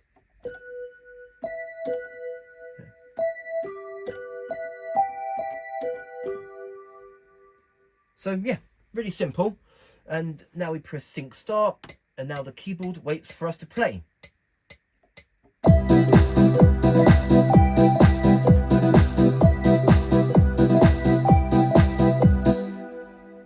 And now we go back, we go to edit, main, quantize, main A, and this time phrase 1, 16, okay to quantize, yep. So now we have our completed style for variation A. But you can do variations B, C, D, or fill-ins A, B, C, D, or count intro, simple ending, and ending. But I will only do variation A as an example of the style creator. Okay, so we go to record, and then this is our completed style.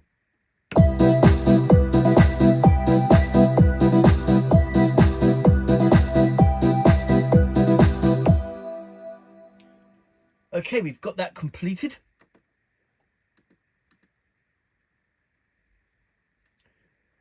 We'll exit that now because we've done everything. Oh, hang on, no.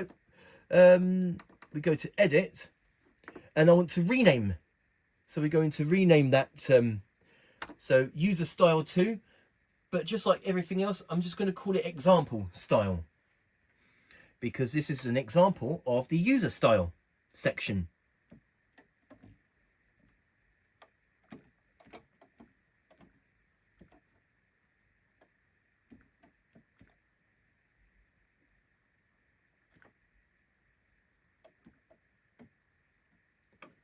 Example style. So there you go, I renamed my style. And now to get out of the record mode, you just press record again, and it's telling me okay to store. So I want to store the style that I created. Yes. And we're going to store it in user style 2, which should have its name changed. There we go, example style.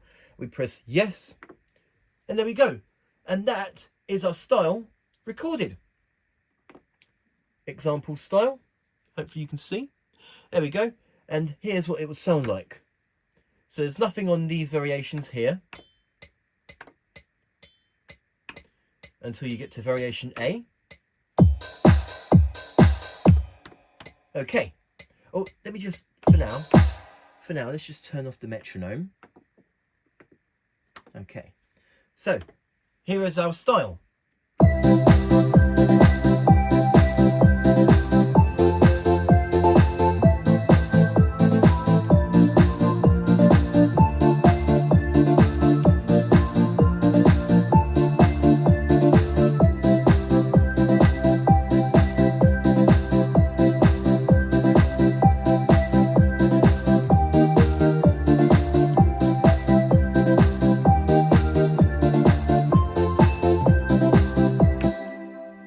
Okay, so that's our style, and now I'm going to go ahead and save that onto floppy disk like I did with the multi-pad previously.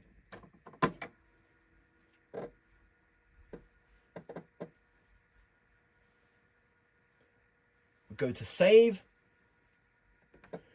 We're going to save everything. So that means like styles, multi-pads and registrations. And we're going to select, I'm going to overwrite that one. Yeah. And press yes. And now it's going to be saved onto floppy. So that's our registration saved from my first video. My user multi-pad from previously. And now there's going to be my user style that I just created. It's only variation A, but it's just an example on how to create a style. This would be a very long video if I did all the variations, intros and endings and fill-ins. But this is just an example of the style creator. So there you go. And that is Style Creator, in which you can create your own styles. There are free user styles on this keyboard in which you can load styles from a floppy disk, or you can dive deeper and create your own styles, as I showed on this example here. Okay, so now the last thing that I'm going to show you on part 2 of the tutorial of the Yamaha PSR-740 keyboard, and that is song recording. Now, in order to record a song, you will need to have a floppy disk inserted into the drive, because if you go to record and we go to song, it says no disk, insert a disk. So we're now going to insert a disk.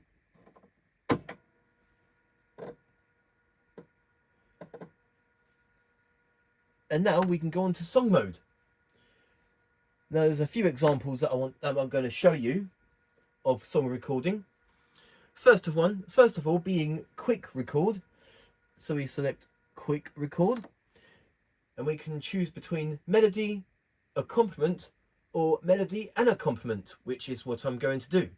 So first of all, I'm going to select our voice. So yeah, we're just going to select a sound and a style. Well, it won't work on the song record, on the song mode, but now that I've got everything ready, now this is just going to be a quick record, which is I'm going to record something quickly. So now the keyboard waits for us to play. Start recording, press the start stop button or play a note on the keyboard. So now the keyboard waits for us to play, and we can start our quick record. Oh, notice I bought that. Yeah, melody and a comp. I think I forgot to do melody plus a comp. Okay, so now the keyboard waits for us to play. Here we go.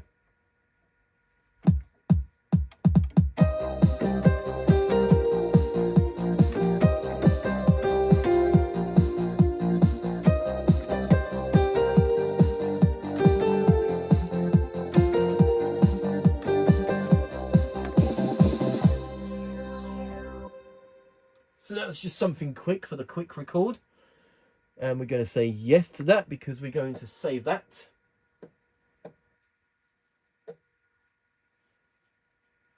Okay. And now we go to the main menu and song. And that's our first song.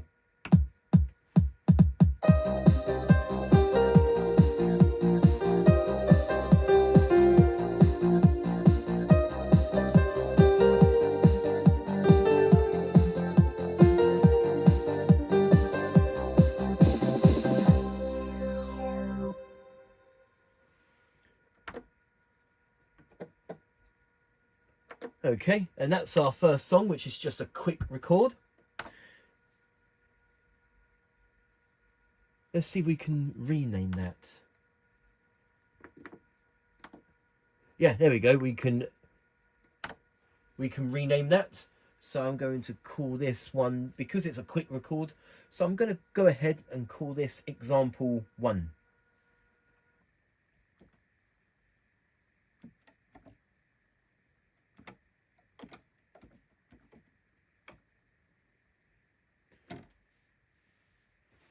Example 1.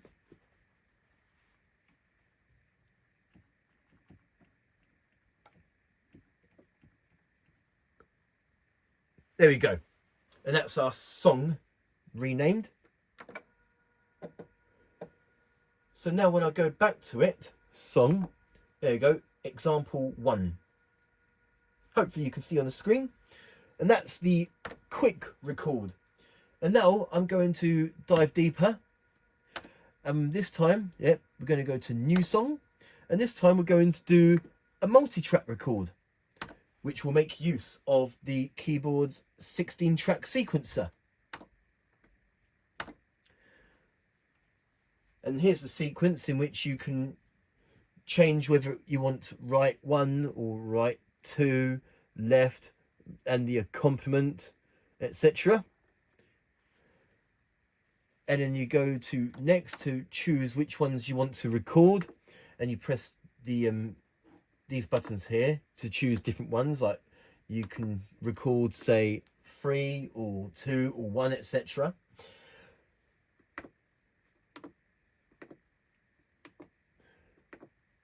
And then from here, 8, and this is the 8 tracks in which is originally the accompaniment styles. Okay, so I'm going to record a few sequences to give you an example. So right 1, we're going to select record, because we're going to record the first sequence, which will be the drums. And what will be better is to turn on the metronome so we can do our best to keep in time of our recording. And then from here we select a voice, so I'm going to select a drum kit.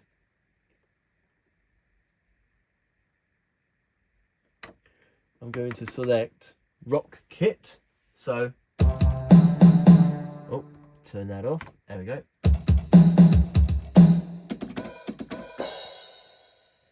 Okay, and also tempo, we want to turn the tempo down a bit.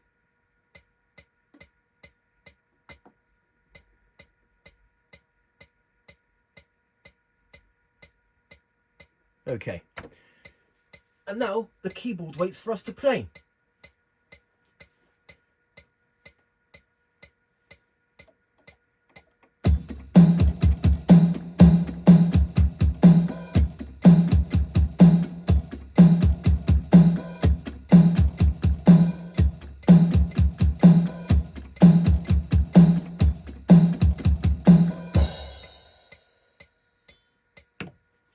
Okay, and we need to save the data to the disk before we go any further. And that's our song recorded. The drums for now.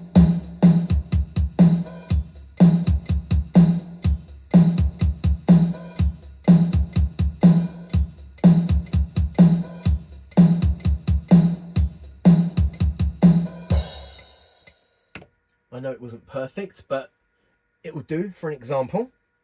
Okay, so we're going to go back to the record mode. We're going to go to this one, song 2. And we're going to go to multi-track. And this is where we can start with what measures we want. Like we want, depending on how... But we're going to start on measure 1, because I just want to keep things simple. Okay, so this time we're going to select track number 2, and we're going to select right number 1 again, and we're going to select record, because the first track will be playing back, whilst the second track I'm just going to record. Now we're going to select a sound. This time we're going to select a bass.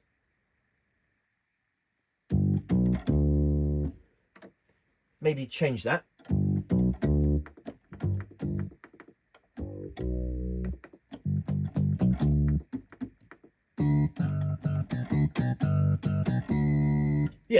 we do that one. So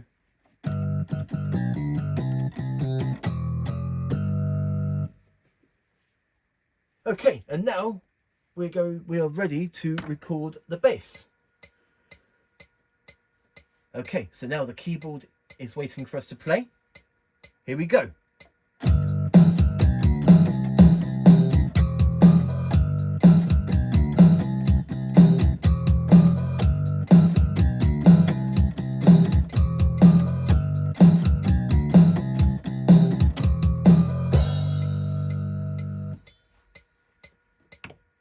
Great, so now we got the bass record, so we're going to choose to save it. Then we go back to the main menu, our song.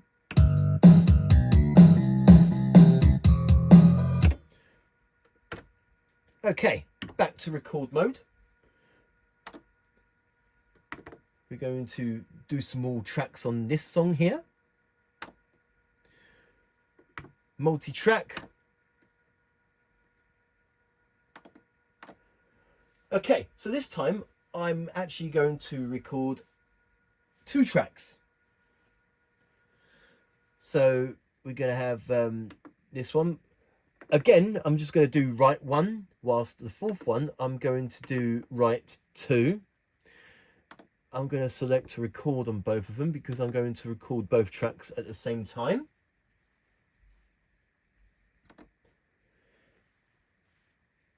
Now we should select some voices.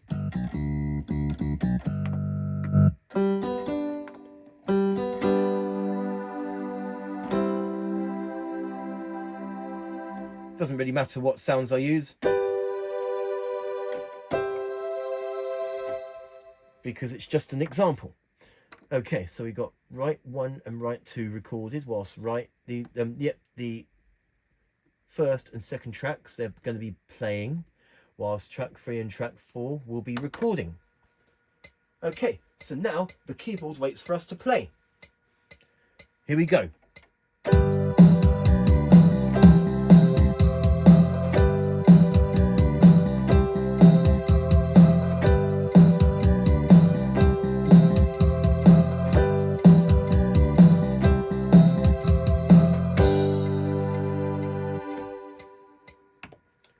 Okay, so that should be 2 tracks recorded. There you go, it should show up on the screen. There we go. And now we go back to song, play that back.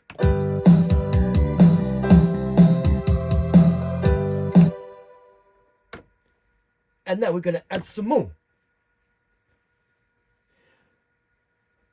Okay, so this time we're going to choose the same song, multi-track.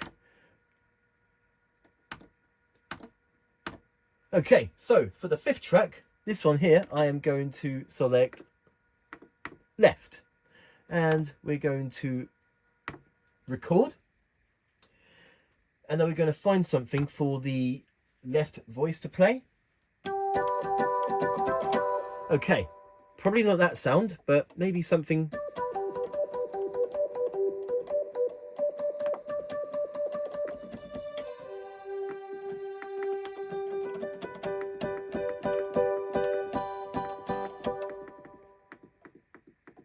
Bear with me while I try and find a sound like this one.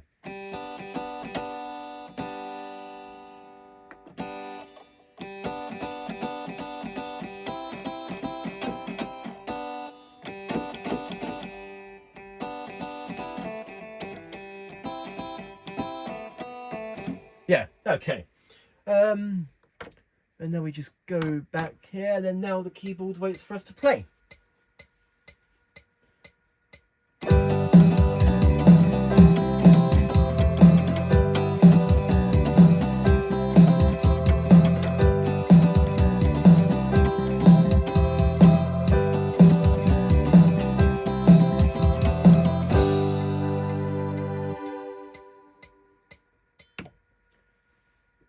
Okay,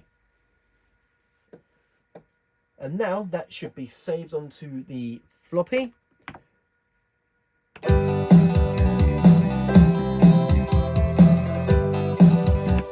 Okay, I'm going to do maybe one or two more examples of the making a song completely from scratch with the 16-track sequencer. Multi-track. Okay, so we got 5 tracks. Let's just do one more. So, yep, right, 1. I'm going to leave it as that. Okay, and now we're going to select a sound. So I think maybe this time we should do a guitar sound.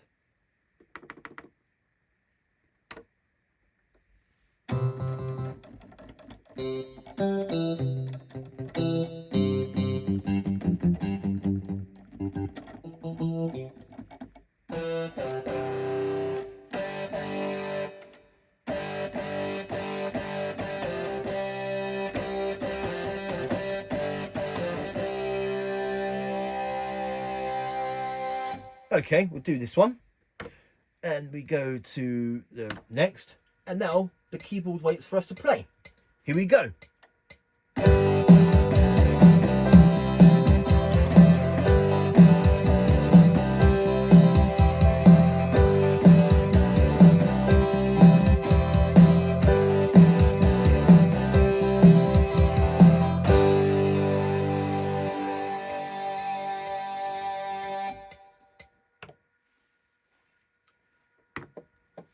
We save that.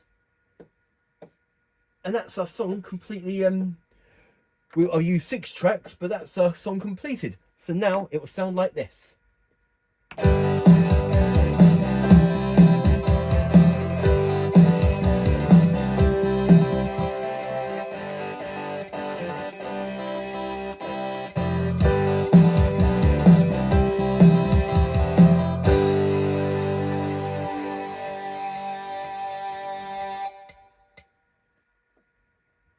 Okay.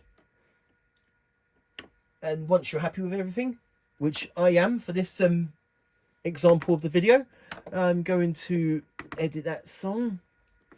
Edit, and I'm going to rename that song.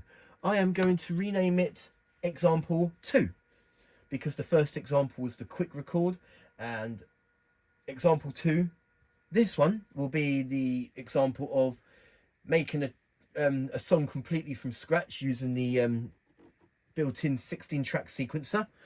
So I'm just going to go and rename this.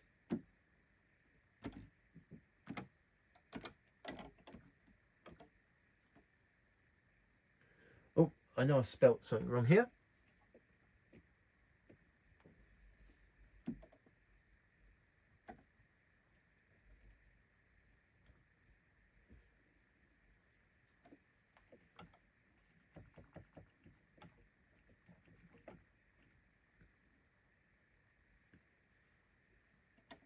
There we go, example 2. Okay, so we've got example 1 and 2 here, saved onto Floppy.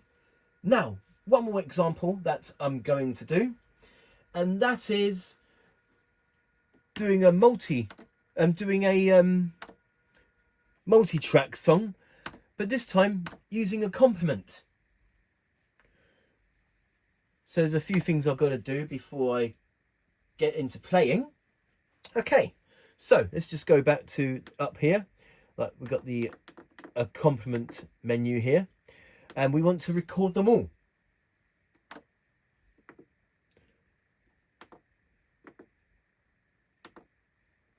So I'm just selecting record on all of them.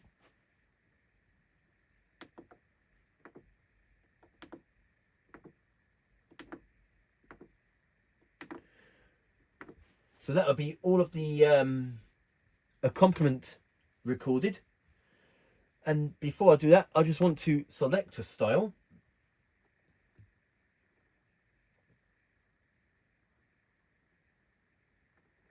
So bear with me.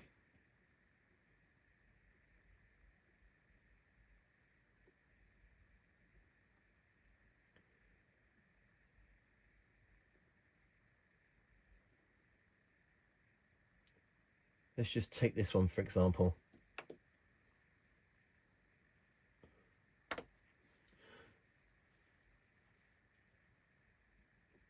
But yeah, that's what I'm going to do for now. I'm just going to record some like chord sequence using the accompaniment. So I don't have to do anything at the moment.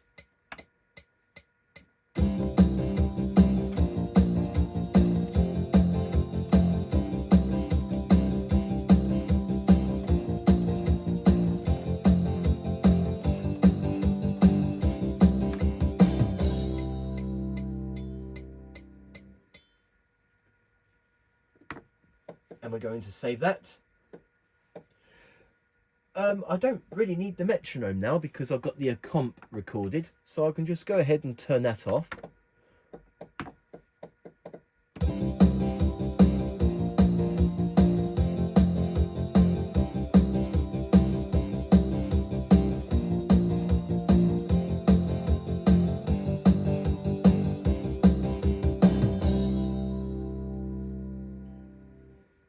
Okay, so that's our comp recorded. We go back to song number 3, and whatever it's called, multi-track. Okay, so we've got the comp playing, and then we can just like record stuff with the right to left, for instance. So now I'm going to select record on right 1. We're going to select a sound.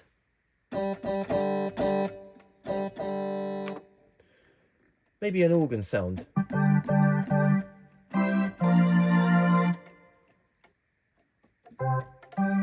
Let's just put the octave up 1.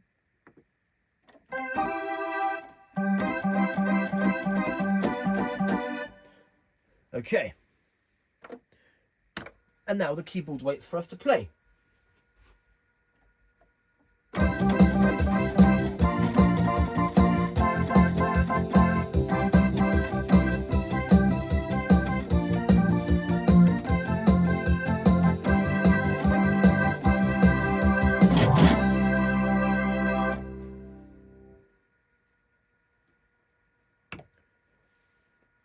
Nothing perfect, but it's for an example. Okay, now we're going to select track number 2. Again, we're going to select right number 1. Select record, and record something with another voice. So we're going to select a sound. Guitars. So, oh no, yep, guitars rather. There.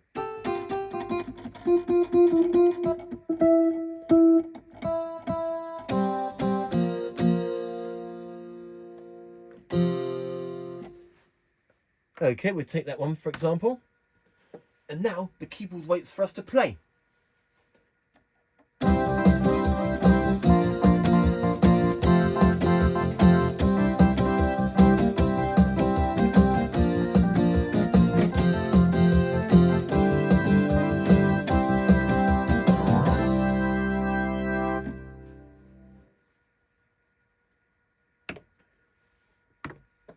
Okay, we're going to save that.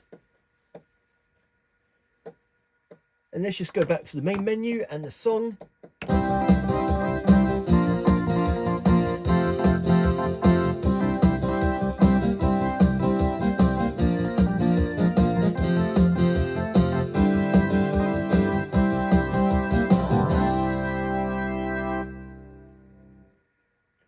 Okay, so far so good. Now I'm going to do one more example with the multi-track recording with accompaniment style for backing.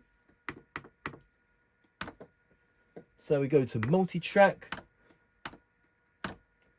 Okay, and we're going to record something on track 3.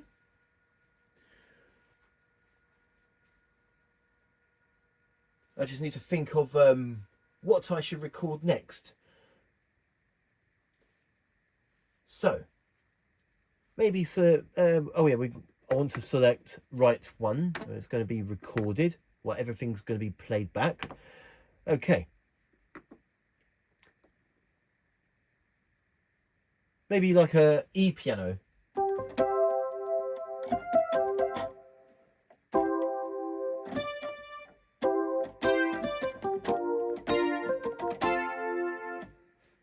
Okay, we'll do that as the final example of song recording.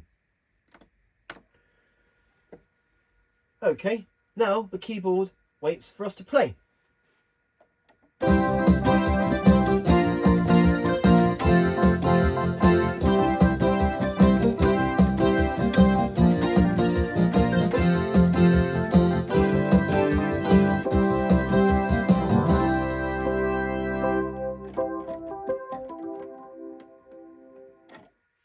Okay, we stop recording, save it onto Floppy. And there we go. So that's the a comp recorded with a few tracks recorded for the melody. So now what I'm going to do is, the final parts, is that I'm going to rename that song. Edit. Oh yeah, you can quantize songs as well, but it works the same way as like quantizing for the styles, like the tracks and whatnot. There we go. So I'm going to call this one example 3, because this is the third example of the song recording.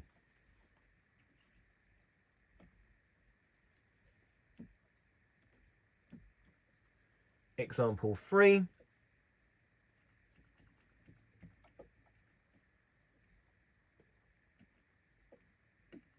Okay, and there we go. That's our song named.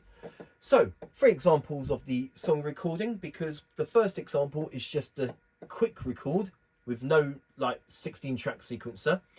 The second example is recording a song completely from scratch using the voices, and the third example is recording a song from scratch but using accompaniment styles.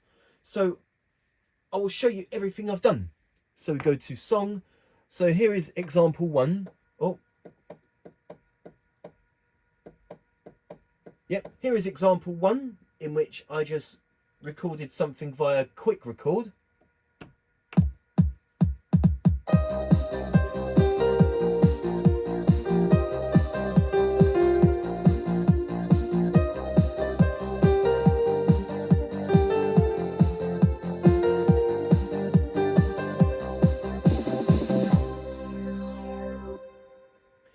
And example 2, recording a song completely from scratch using the sequencers, the 16 track sequencer, but I've used 6 tracks, as you can see.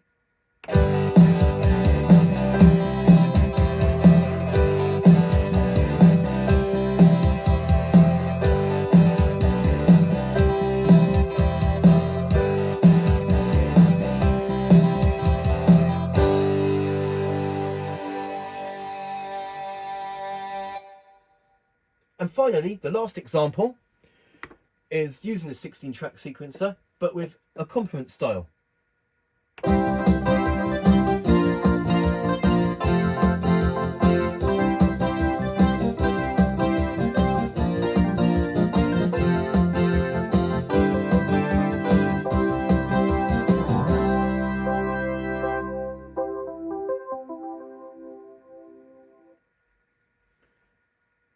So yeah, that's just a few examples of the song recording.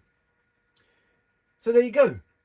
And that is song recording, in which you can do just a quick record or a multi-track recording using the 16 track sequencer and changing things such as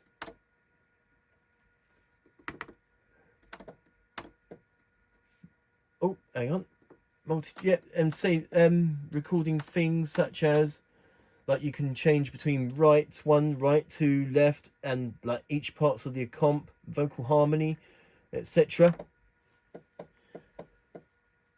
So there you go. And also you will need to have a floppy disk in the floppy disk drive in order to record songs. And that is song recording. Okay, so this is now the end of the second and final part of the tutorial of the Yamaha PSR-740 keyboard. I do hope you have enjoyed this tutorial video and that you have found it useful, as well as my first tutorial video of this keyboard. So please do write back to me and tell me what you think. Thank you very much for watching, and stay tuned for the next video, in which will be part 1 of the 761 voices.